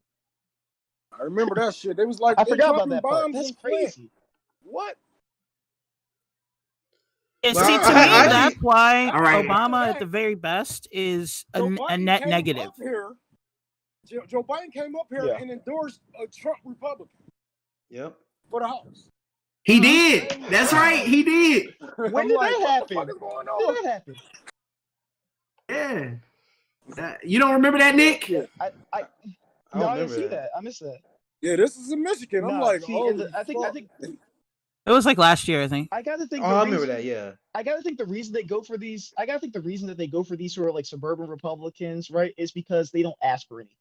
I have to think that's the only reason. I I think they give them the most bang for the buck as a voting population. They're like, we can get this massive pool of suburban voters, and they won't ask us for shit. They're not asking for healthcare. They're not asking for workers' rights. Well off. They're not asking for us to change how. Yeah, they're well off. They're well off individuals. So they just want us to be. They just want us to have a degree from Harvard or whatever, and seem like someone who would be personable at a cocktail party, and that's good enough for them. You know. Yeah. Look, they're not going to ask us. Me. Look, me and my partner, we talk about this all the time. She's an attorney. Mm-hmm. I'm an educator and a project manager, and we like are very lucky, very fortunate ourselves. Yeah. And so one day we were joking because I used to be in the game, in the celebrity game, singing and all that type of stuff. Did American Idol, all that crap, and I went and. I went and sang something the other, like, for her birthday about a month ago, and just played the guitar and sang something at a little joint that they had that we ate at, and asked the guitar player that was performing, could I use your guitar? Can I sing a little bit? Like, it's my partner's birthday, I want to sing for her. So I sang one song. All the white people in there, they were just like, what? And then the moment, hold on, watch. The moment I left, we had ate our dinner. We had already ate our dinner. I sang the song, and we were about to walk out. This white couple, husband and wife, stopped us mid about to walk out the door. She was like, "No, you got to stay here. You got to stay here." And it got to the point where we were uncomfortable because she just kept saying, she was like, "No, you can't leave. Like, you have a beautiful voice. Why aren't you singing more?" I was so uncomfortable. I was like, oh my God, like, this woman is really like, and then like we joked on the whole way home. Like, she was like, "Nigger, you're not leaving, you're singing." Like, I'm not even lying. Hey, it's either you stay and sing or they smoke out your brain with her husband. Get out, right? Get out. Bro, that's it right there. That's the body. That goes to show you. They only want black people. They want minstrels. They want people who can perform for them, who can sing for them, and then they don't want you to say shit about anything else. That's why I'm so mad. When the NBA was striking and some people was like, "No, they shouldn't protest. It's a pandemic going on right now. We need entertainment." And then Obama told us to 90% of the what, man? Don't make me. I'm like, and Barack Obama fucked that up too. I was like, you know what? Obama was like, "Hey, yo, LeBron, it's cool. Obama was the one that messed it up. Obama was like, "Hey, LeBron, I hear you. That's cool, but you got to shut up and dribble, bro." That's what he said. Man. Basically, that's what he said. I love the meme. I love the meme. Yeah, exactly. He was like, "Hey, man, I got money on the finals. We got to get in there and play." We got we do, bro. No. I saw a meme. Yeah, for real. I saw a meme that somebody said, and it's that song "Sneakers" by what's her name? The girl from High School Musical, and they was like, Obama said that, and the song's like, "Put your sneakers on, put your sneakers on." I was like, bro, that's literally what he did. Yeah, like, come on, man. And that's here. Let me show y'all this. Let me show y'all this video real quick. Yeah, go ahead. Because this is literally us, and then this is the establishment Democrats telling us what we need to do. The thing is, we're like at an hour and a half in, but I'm like, I told you, as long as we free flowing, we can go as long as you guys want to go. I plan on doing like 45 minutes to an hour, but we're going. I'll let it go. I mean, but shit, I don't really have a time frame, but because it's good stuff. Can you see my stream? Let's see. All right, Rome. I got blue dots. Here we go. Rome, say hopping on. Yeah, let me see. Y'all, you could probably hear it though. You could probably hear it. So here you go. I got you. Oh yeah. Here we go. Let me put. Oh, there we go. All I had to do is like that. That should be better. I can't hear. Let me go back real quick. Here we go. I'm not hearing anything. It's not playing. Yeah. I don't hear anything. Yeah, I'm not sure why. Y'all don't hear it? Nope. Okay. I don't know if it's that.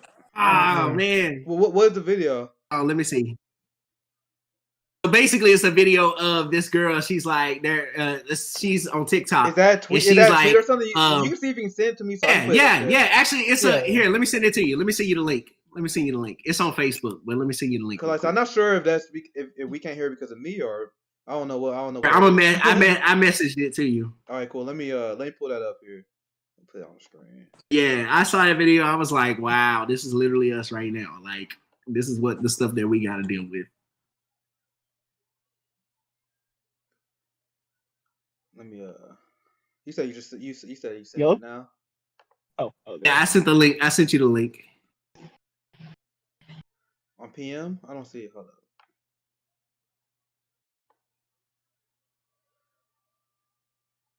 Yeah, I don't see the PM yet. Hold up. It's weird. Cause I don't think I've seen it yet. Drop it in the chat here. In the general chat. Yeah, let me do it. Hold on. Drop in the main chat. Yeah, what I said. This got stung by the stupid ass bumblebee. I fucking hate. I got a needle phobia. I hate bees. They fucked me up as a kid. I've been traumatized. Yeah, they sting me in my damn head. I got stung underneath my armpit one day and it fucked me up. That was like the worst place to get stung. That shit hurt so much. I was like 5 years old. Under my leg. Yeah. All right. Right up under my knee. God damn. All right, did you get it? Yeah, let me see. Is it in the group chat? Yeah, I see it. Yeah, I see it. Let me open that up.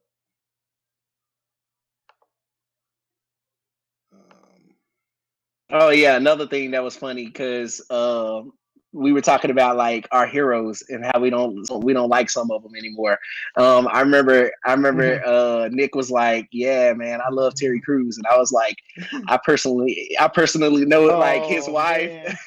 His wife is like, I'm like super cool with her. And like after all the stuff that Terry's been saying, I kind of like kept my distance because I don't want to like say anything to him. Like, I feel you, bro. Here, I got the video. Let's seen this. I haven't seen it yet. Let's see what they say. I've seen it. Yeah, go ahead. Bernie lost, so you're gonna have to vote for us. Okay, but can we get some Medicare for all? No. How about an end to the wars? No. I love how she laughs. Show and listen. Okay, less money for cops. Well, we can teach them to shoot you in the leg instead of the heart. Green New Deal. You're so spoiled. So what can you give me? We're not Trump. And that's it. Oh, and the first Black woman VP pick. But, like, what about the coming evictions? Do you want babies in cages? But you guys deported more people than Trump. And didn't you also put babies in cages? Oh, so you want Trump to win re-election? Fascist. Like that is literally the same stuff that they talk to us. They use that same stuff to own us. Bruh. Always. Always. Yo, fuck it. They don't have any arguments. They don't have any principles. So they get caught up in this web and they're like, bitch, do what I say. Pretty much. They rather punch left, and they love telling poor people what to do. They rather do that than win an election. It's clear. They are obsessed. With telling poor people and marginalized communities that they got the back. So it's pretty disgusting. And that video literally is on the point, bro. That's literally what they always respond with. I have my criticism of Democrats and Joe Biden, what they're not doing. What about kids in cages? Barack Obama and Joe Biden built those cages. Block.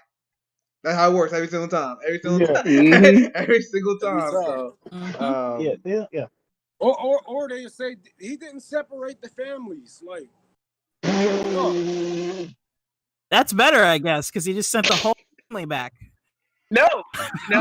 That was actually there was an old friend of mine in college. An old friend of mine in college said that to me. I sent the article of them talking about the like the whole like the data on how many families were separated just in the state of Texas, and she was like, "Oh, I didn't know that," and I'm like, "Yeah, there you go. Because that happened CNN under Obama. CNN ain't telling you that.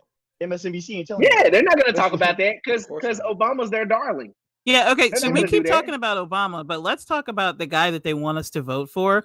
the guy who wrote the bill that ended up becoming the bill that brought ICE into existence in the first place. Yep. Oh, sure. Yep. And not only that, come on, think about this. He wrote the first version of the Patriot Act. That's what I'm talking about. That's now the Patriot Act is how we got ICE, and Biden wrote ICE, not only ICE, but Homeland Security and all the BS we deal with. Yeah. So the whole babies in cages is a direct result of the bill that Joe Biden wrote. Mm-hmm. And you want me to vote for him? He really wrote. The same guy who is racist as fuck when it comes to black people. He doesn't like Latinos either. And he's not that big a friend of Asians. I mean, this dude told Charlemagne, he straight up told Charlemagne, well, if you think that between me and Trump that you can't vote for me, then you ain't black. Oh, well, he was joking. And I'm like, no, that ain't no fucking joke. I don't play with jokes like that. Yeah, he was training. Once again, these politicians don't say this shit on accident. He's training the white liberal mind. And that's why that tweet I showed you earlier, that tweet is enabled by Joe Biden saying shit like that. White liberals think they can call us coons is enabled by Joe Biden saying shit like this. And I make the point, because there's a great point that people who are anti-Trump make, that Trump as president poisons the culture, because when you have someone on top that is negative and that is bad as Trump, it trickles down to the rest of our culture. And that's an argument that I actually agree with. But Joe Biden does the same thing. Joe Biden already is poisoning the culture of the Democratic Party because he giving white liberals, he giving white progressives permission to talk down on black leftists, on black Latinos, and they do it, and they don't even see what's wrong. Like there was another guy. That to me is why he's more dangerous. To me, Joe Biden, the difference between Biden and Trump, the real difference, they're both narcissists. The difference is one is covert, one is overt. I have a lot of experience dealing with these. Run from the covert because they're the ones who will ruin your lives. The overt, eventually you'll get sick of that shit and you'll move on because you'll be like, you know what? You're an asshole. Why am I dealing with you? But with the covert, you won't even realize. You'll be like, why am I doing this to myself? Why am I so depressed? Why? That is exactly what Joe Biden is. He is a cancer to the brain. He is not. He is not overt like Trump. That's why they want to get rid of Trump, because he's so overtly racist and narcissistic. But Biden is the exact same. He's just covert. As long as he doesn't say it out loud, everything's fine. Trump did his job. He passed taxes, cut tax for the rich and all this shit. He did his job, And Democrats, he took the bullets for the Democrats during this whole election. Whatever bills that they had gave to him and passed for him, he took all them bullets for them. So he did his part. Yeah. Now they can jump back in, and take credit for whatever the fuck they say they're gonna do, and then put another Republican in, and then gonna be like, oh my God, how did this happen again? Blah blah. Exactly. Become really comfortable being resistance. They figured out how to maintain their power structure and make a lot of money off of their of resistance. That's what it's all about. Resistance. That's what it's all about. Joe Biden said record last month. Look, just I was gonna say just yesterday, I think they said that Biden just hit what $365 million that he raised. What? The resistance script, bro. Yeah, they broke records because of that. They love that shit. And this one I'm saying. So when we come together as black leftists, it says Biden and Democrats raised $364.5 million this past month. That's how much they raised. Donations? No, that's not small donations. That's large as hell. That's from large and small donations. That shit don't count. That's like 3 niggas.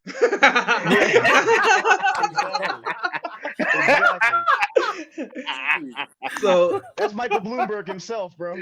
So I mean, these issues we talk about is real. I mean, there's the rhetoric of the harm of Joe Biden and his administration will be a black family. But I'm gonna show this up because we got another 20 minutes or so. We can do 2 hours for this special first episode. But I want to cover this last. I want to cover this last thing here, because these are real. These are real things. Let me pull it up on the screen here. I'm gonna show you exactly what I'm talking about. This is exactly the real issues that we're talking about, and these all connect. I'm I'm gonna make sure you guys can see this. Oh yeah. Cause this is a story that just came out. It shows September 1st, 2020. Oh, U.S. 50% in U.S.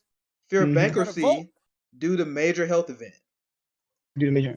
And now this the people. I'm not mad at the people who wrote the story because I don't expect them. This is exactly how I was expecting them to write the story. Once again, I'm not criticizing this story at all.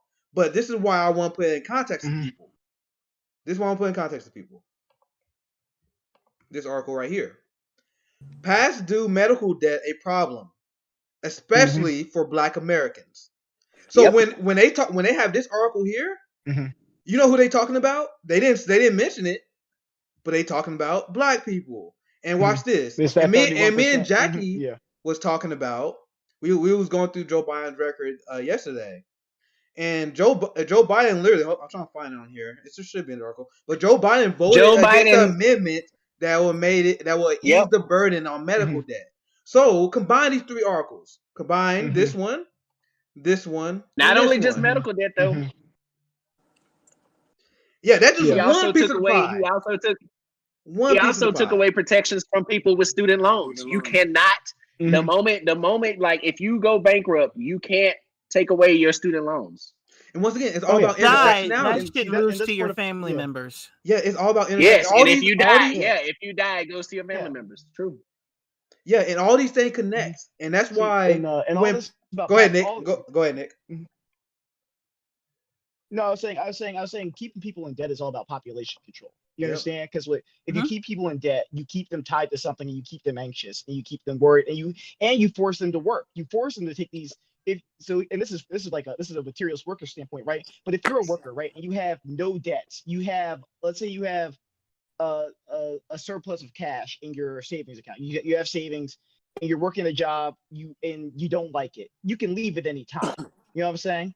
You can leave it. You say, you know what? These people aren't treating me right. I'm out. Right. But if what you do is you put people in student loan debt, right? Yes. You put people in credit. You incentivize credit cards. You make credit cards palatable. You make credit cards normal. This sort of taking out debt is normal.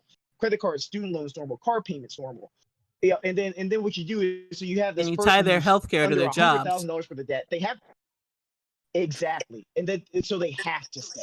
So now this worker has no leverage in terms of when they communicate with their boss. There's no way to unionize, but you have no leverage. If you have a company and with 20 employees and all 20 of them are $100,000 in debt, they can't ask you for anything. They need that job because they need those jobs to service that debt to stay They alive. just figured out Biden's platform. Take off their stuff.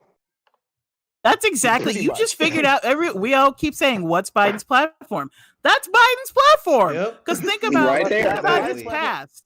Think about his past. He's the one who got rid of student loan protections for bankruptcy. He took that in. He used to be known as the senator from MBNA because he was paid by credit card companies.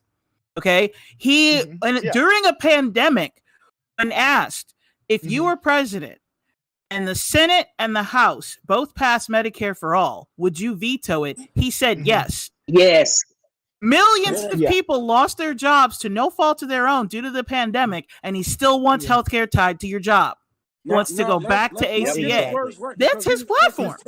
He was asked this twice, and he said it wouldn't make it to my platform. And that should, like with the video I had put out today, that should tell you that the people around him isn't going to move any left than what they are right now. You know what I'm saying? They are even going to put Medicare. They're only going to move to the right. You know what I'm saying? So that's why we're not, you know what, the protest, we're not doing it right. We need to be going to Nancy Pelosi's house. We need to be going to Chuck Schumer's house. We need to be going to Mitch McConnell's house. We need all of it. Shit. We need to follow that bitch from A to B. We need to be like, speaking of Mitch McConnell. Speaking of Mitch McConnell, Kamala voted to give Mitch McConnell's wife, who is now the head of the Department of Transportation, the Secretary of Transportation. Kamala voted her in. Yeah. Oh my god, dude, we can talk about this. It's never ending. It's never ending with this stupid. Let's talk about this though. Let's talk about this. Sorry. let's talk about this. So Joe Biden today, he talked about how he went and visited the Jacob Blake's family. Oh yeah. So and then before he talked about speaking with them, he wanted to reiterate again that he was a part of the civil rights movement. Oh, and he was an activist. Table. This is such bullshit. And that he also look that he helped desegregate movie theaters. So let's talk about this. Here's what I want to know: how is it in the '80s he had to drop out for lying, but now it's just because what he meant to say, what he really meant to say was the exact opposite. The fuck, right? It's a different Democratic Party. We let the black people watch Song of the South with us. You know what I'm saying? That's why he's able to say what the fuck he wants. So Biden, no one checks him, sir. Yeah, he been lying like this the entire race because I tell people there's no difference between Joe Biden and Donald Trump. They were like, well, Donald Trump tells all these crazy amount of lies. Have you been paying attention to Joe Biden? He does the same thing. Are you kidding me? You know what? Like literally in the '80s, like you said, Jackie. He literally had to be. He was forced out of the Democratic Party because of his lies. He lied about being at the top of his class in Syracuse Law School. He was in the bottom. He said that. Yeah, he was in the bottom. He said that he was at the top. No, he said he had 3 degrees. He didn't. Yeah, he said he had 3 degrees. He did not. Lies. Yeah. Like, come on, man. But you know what the difference is? The main difference between now and then. Back then, we had actual journalists, and they held him to account. And when they called him out, he had to drop out. Now we have propagandists who push the rhetoric of the corporations that they work for. Yep. And when the corporations say leave him in, they let it go. And now that's how Joy-Ann Reid has a job. People keep saying, how does this bitch have a job? Because she works for a corporation. She is not a journalist. Yes. Did you see what and then the fact that Joy-Ann Reid just made this racist ass comment the other week about Muslims. Super Islamophobic one? I was like, what? Yeah. They were talking about like perception, and she made an off comment, just like not even thinking about it, kind of like a Joe Biden slip of like, yeah, I can understand because that's how we see Muslims. Freudian slip. It was a Freudian slip. And she was like, yeah, I can see that because that's how we see Muslims. Oh, and yes, I remember this. Yeah. Everybody just let that go, and people like us are like, wait, hold up, did that bitch just say that out loud? That's how you. And Ilhan Omar and then being the next day, she doesn't. When people call her out, instead of apologizing, she's like, "Oh, you didn't understand what I meant." They all got Trump like exactly. egos. There's no apologies. They all got Trump egos. Time for apologies nowadays. No, they do. Once again, they all got Trump like egos. Trump would do the same thing. When Trump does something wrong, what happens? I'm not gonna apologize. Nancy Pelosi had that salon owner, and he had that whole situation. She's like, I'm not gonna apologize. Like they have the same mindset as Trump because people gotta realize it's not a Trump thing. It's an upper class out of touch thing. These rich motherfuckers think they are better than us. So when they make a mistake, they don't owe us an apology. Fuck that. So they have exactly. It is exactly what I was talking about. It's the difference, really, the difference between the Democratic Party and the Republican Party. The Republicans are overt, the Democrats are covert. Exactly. But aside from that, it's the same shit. It's the exact same thing. It's just red and blue. The difference is blue is the party of civility.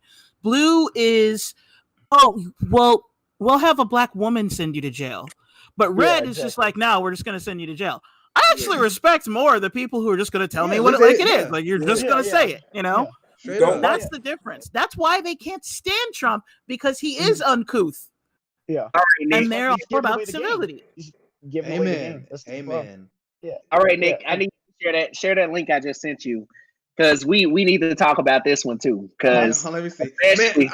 We don't have a time limit, man. I can go as long as you guys want to go. Yeah, we got about 10 more. We got 10 more minutes. We got 10 more minutes. I'm trying to hang on because I'm supposed to be at work on this roof. Oh yeah, cool. So let's look at this last link from Savion, and then we can call it. Yeah. But now I have to do it like I told you guys. I was wondering whether we should do this weekly or bi-weekly. But now I'm like, yeah, we definitely should probably do this weekly. I think we can go all fine. day. Yeah, I think we can do this all day. Yeah, we. Is that the one? Yeah, you just dropped that. You just dropped that in the chat. Oh yeah, I know which one. I know what you're talking about. Yeah, let's talk about this. What's this? Let's talk about Simone Sanders. I gotta get my. Hell no, that bitch. Don't get me started on her. Okay, she is the definition of sellout. Oh my god. Yes, let's watch it. I gotta start from the beginning. Hold up. Simone. Okay. This is classic. Brianna Joy Gray got her ass for this so bad. I love her. I love Brianna. Let me see. Here it is. I'm gonna play it now. Radical left, which is just a term, frankly, that our Republican friends have made up. What this is about what is at stake currently in this election. What is on the what is happening to real people across America. And I look at what's happening in my own community. I'm from Omaha, Nebraska. I look at what's happening in Kenosha, Wisconsin. I look at what's happening, and the reality is that we need to have real conversations with one another. We need to break down these barriers. We need to have a plan, and we need a president who is not going to fan the flames, okay, and throw gasoline, as Vice President Biden has said, on the issue, but someone who's going to really come in and say, look, let's get this right for everyone. And, that's why I work for Joe Biden, because that's the kind of president he's going to be. Can you name? She said shoot him in the leg. I can't. Yes, myself. Okay. I feel like I would name you. Okay, so there's two. She's stalling. Okay. Yeah. That was she asked her. I missed that part. Watch it. Can you name 5 black progressives? Yes, myself. Here's the filibuster. Filibuster. Okay. Already wrong. I feel like I would name you. Okay, so there's 2. Okay. Now she's stalling. Don't play with me. You are a black progressive. Do not play with me, okay? I'm a progressive. Okay, there's this 2. is so cringe. I mean, I could go down the list. I would say, progressive is on the scale. So you could, Kamala Harris, she's a progressive. It's not autism, bitch. Black woman who is also our running mate and our nominee, the Democrats' nominee for vice president. I would also throw out there Nina Turner, who folks know, who worked for Senator Sanders. She's just gonna throw her out there. Don't you invoke her name? I'm sure her name. She didn't want to, right? Go down the line. There are. She didn't want to. It was just on her name. It was on her mind. My bad. It was just on her mind because that's the real progressive. That was the real first name that came to her fucking mind. She only said that because she absolutely had to. Because she was under so much stress. She was like, "Fuck, I gotta say Nina Turner." Yeah, she knew. You know what? She was afraid. She was afraid of looking like Sarah Palin when she couldn't name a newspaper. But the reality, exactly. Now, let's finish last. The most progressive, or who's moderator, who's centrist, as you said earlier, because these issues that are confronting us. For COVID doesn't care if you're a progressive, a centrist, a Democrat, a Republican, an independent, or if you don't have a label. Okay, it does not discriminate. It affects all of us now. It affects some of us not equally. Okay, so in that. Meanwhile, the Democratic Party didn't do jack shit. I'm not watching the rest of this. I can't. So she literally no. She and Biden. You should have said the last person. All right, you should have saw the last person she said. Basically, the last person was Donna Brazile. Yeah, Donna Brazile, the one who cheated Bernie out of the election in 2016, who helped Hillary cheat the election. And she's a progressive. Okay, you lost your everlasting goddamn mind. Are the ones who said in the beginning of the pandemic, "Oh, don't worry about it, older people who are most vulnerable to COVID. Go out and vote for Biden anyway." She needs to shut all the fuck up. First of all, and second of all, half of the people she mentioned don't even know what progressive means. She better get the fuck out of here. Donna Brazile, damn Brazile. How is that bitch not a progressive scale? And that's how is Donna Brazile exactly for voter progressive fraud? Scales from Pete Buttigieg to Elizabeth Warren. What you say, Nick? Go ahead, Nick. What you say? Yeah. I said her scale of progressive is from Pete Buttigieg to Elizabeth Warren. Like that's Elizabeth Warren is as far left as they want to acknowledge. Apparently, exactly. But which is completely. But that goes to show you. Exactly. And that goes to show you how Warren was. Like, think about Warren, because Warren was always like, well, I'm the bench between Biden and Bernie. You can pick me because I'm the bridge between them. Like, no, you snake. I'm not going to like. And honestly, I'm going to be honest. I really hope Simone Sanders watches this podcast so she can see what real black progressives, black leftists, whatever you want. That's exactly why I think this gathering is so important. Look, after seeing all 5 of us, All 5 of us, we're 5 progressives just right here. Yep, there you are, Simone. I hope you learned I hope someone sent this video to her, and I hope she watched it. I hope she realized what the real black working class is feeling like, what the real black leftists are feeling out. Exactly. Like, so, I think this first episode was a smashing success, right? So I think we definitely can make it weekly. And the thing is, like, if you guys are not available, that's okay. We could be weekly, and we can always rotate guests. I have a few guests also that want to come on that PM me. So, my thing is, I want this thing to grow, man. Cause like I said, this is not about me. It's not an ego trip for me. I want every one of us to grow our platforms. Hell, can you imagine if we able to get Brianna Joy Gray on something like this one day? Right. If we ever get Neil Turner on this? Hell yeah, man. Dr. Dooley. That'd be insane. Dr. Dooley. Can you imagine? Yeah. Like this is. I would honestly. That is my dream on my podcast, to have like Dr. Dooley talk about Medicare for all. Yes, that would be amazing. And we'd have worked for that end goal as a group, because I want to show you, Nick. I like that shirt you're wearing. Yep. Yep. I'm gonna give her a shout out right now because I fucking love her. Lexi Benavides on Twitter. She sent me my Black Lives Matter mask I have in my profile picture on Twitter. She sent me the I've seen there's a few people that wearing it as well. Brad Mines has on his Twitter page. It's No Justice, No Peace shirt. She made this one. She got me a all cops are bastards t-shirt. So look at mine. I'm wearing a YMCA. I'm gonna give her a play. I love that lady so YMCA. much. As you know, and actually, do y'all know the history of the YMCA? Why it was so important? Because the YMCA is like one of the first like black, how it helped build the black communies and like taught them like teaching black kids sports like basketball, swimming. Football, I learned how to swim. Defund the police and reallocate the funds so we can have a larger, more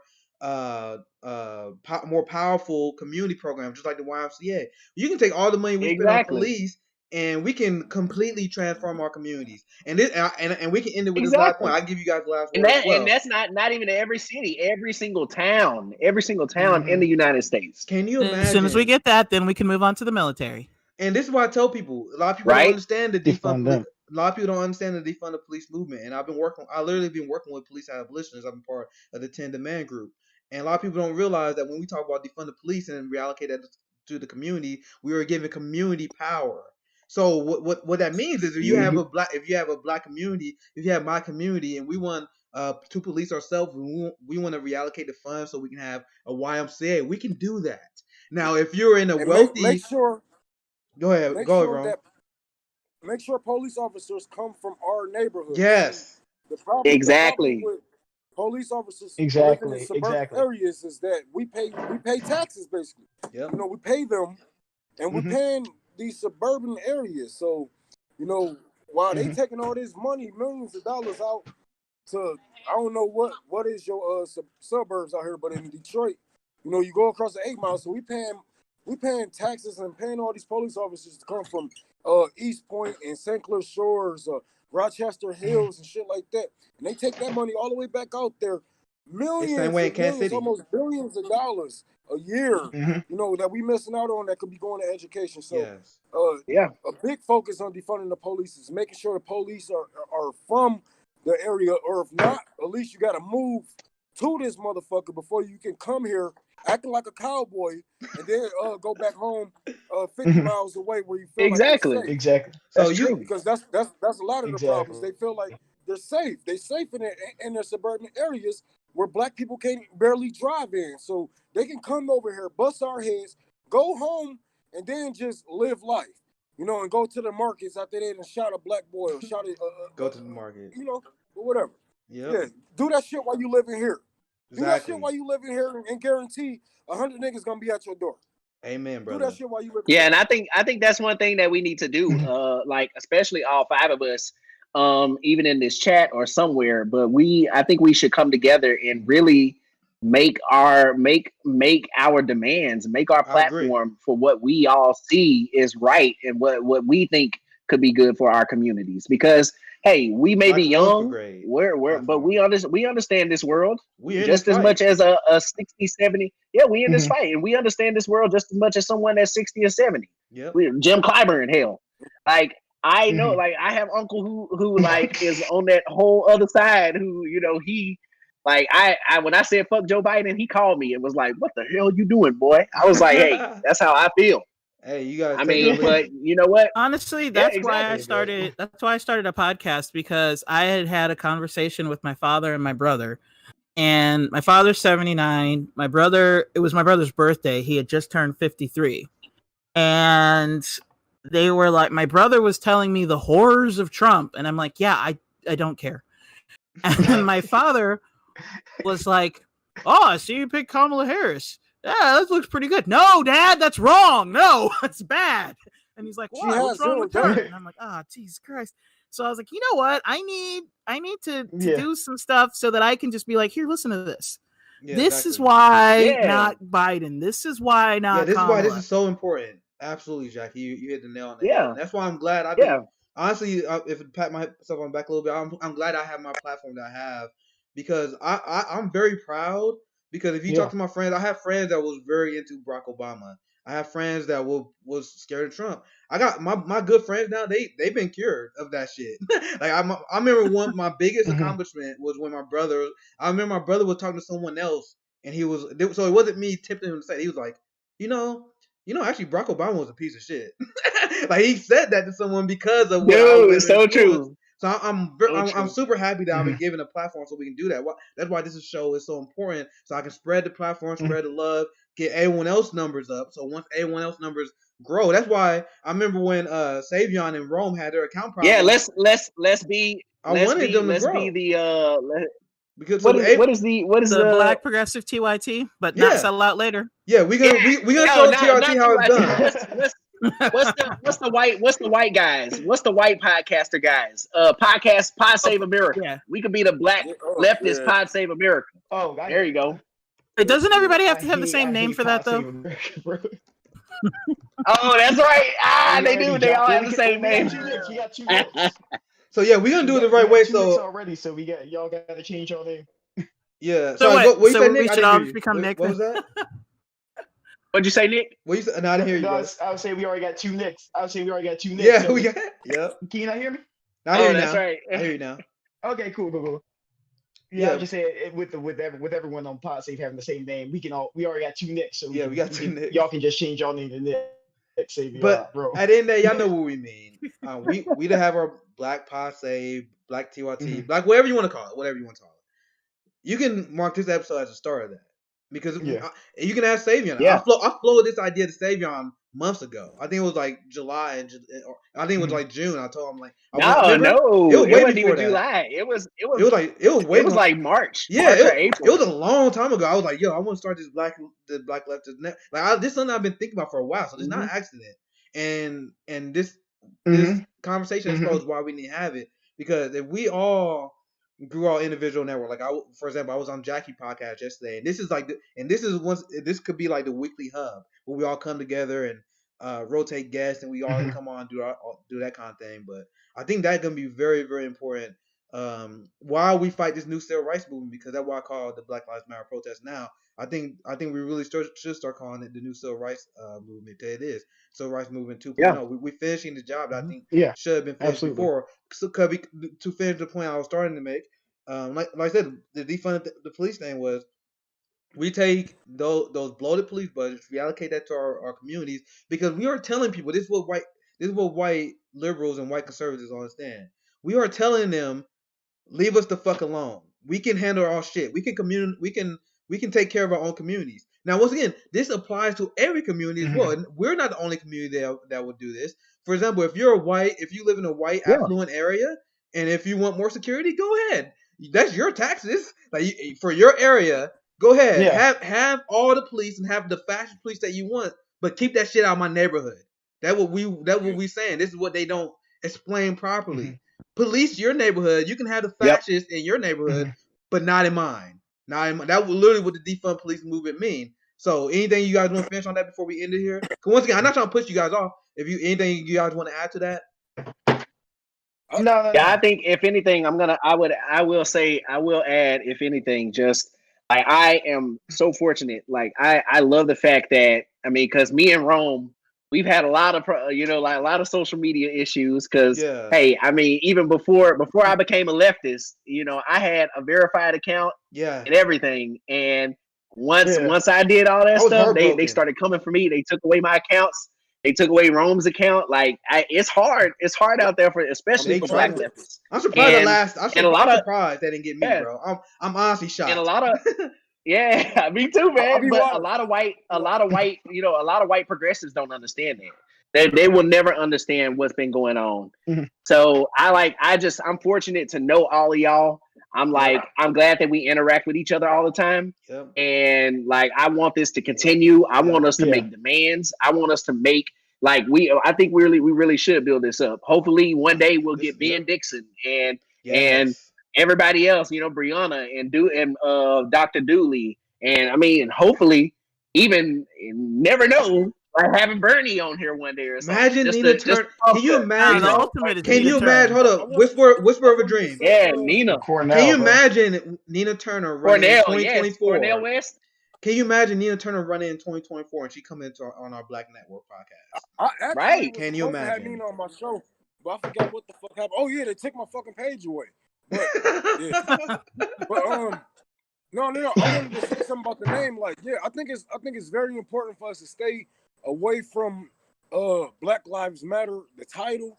You know what I'm saying? I agree with them and shit like that. I don't march with Black Lives Matter or and shit like that because it is a white organization made, for white people to show appreciation and whatnot. So I say, let them do their thing and we build our own coalition. We don't need that Black Lives Matter under our name, especially, it's not a black organization. We need something that we're gonna have control if we ever get crowdfunding and shit like that. Because we just gonna be under another corporation because that's what it is. It's a DNC corporation. Whatever the fuck you want to call it, another branch of the DNC.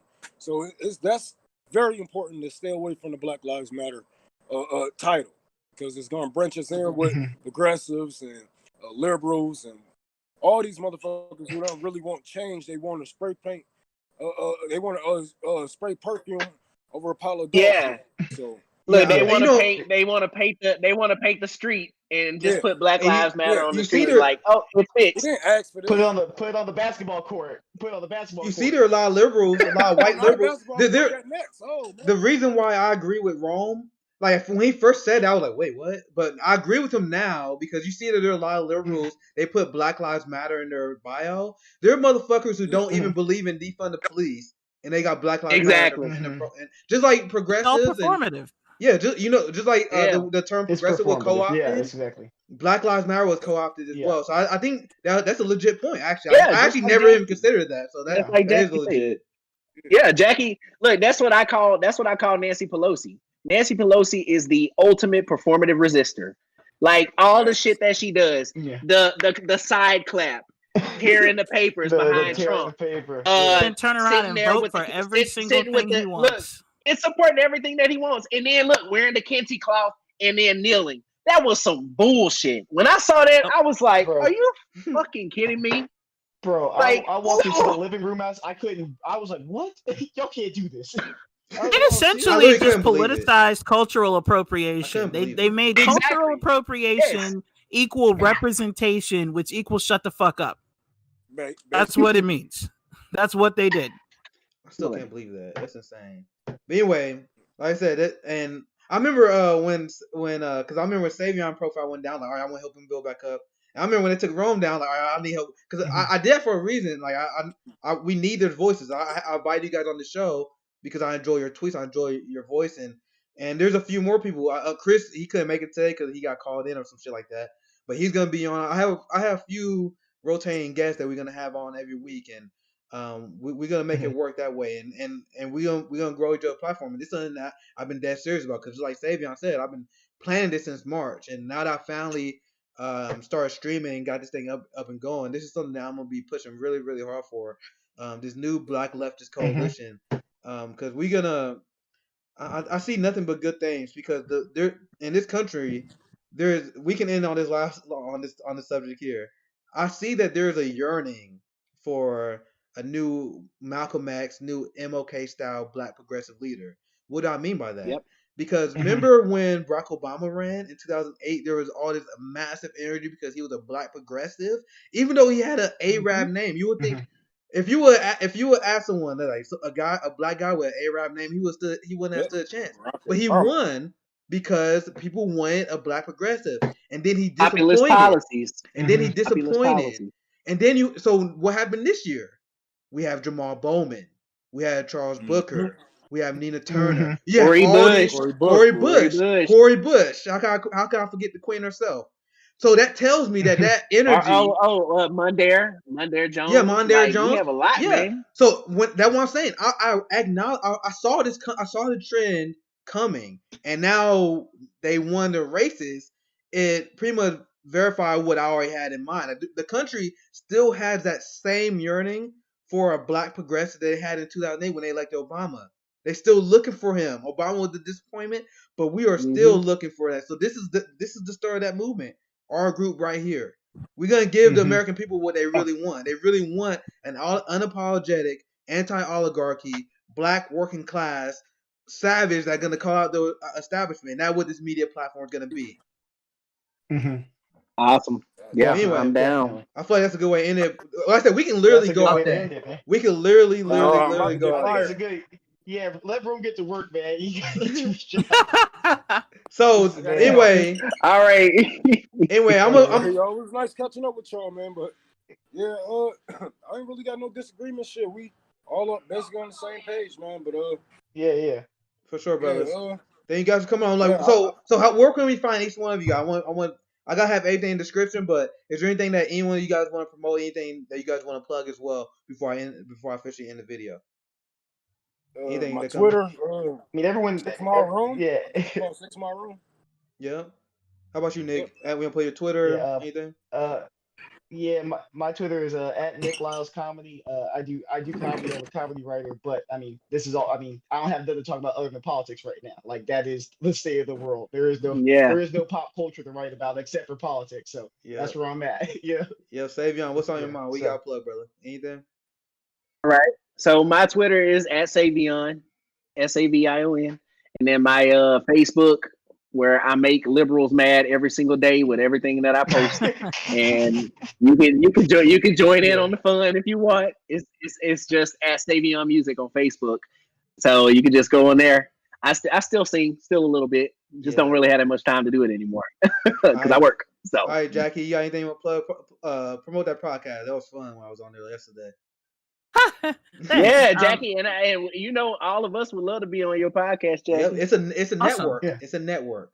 That's how it's gonna work. Yeah. Baby. It's called Rose Against the Machine, and I'm on Twitter. I'm at Rose Against Pod. The podcast itself is hosted on Podbean, where we can do lives. So if you guys were to get a Podbean account, we could do that. I'm considering doing a daily show for like an hour or like 1 or 2 hours, just talking what's on my mind for that day.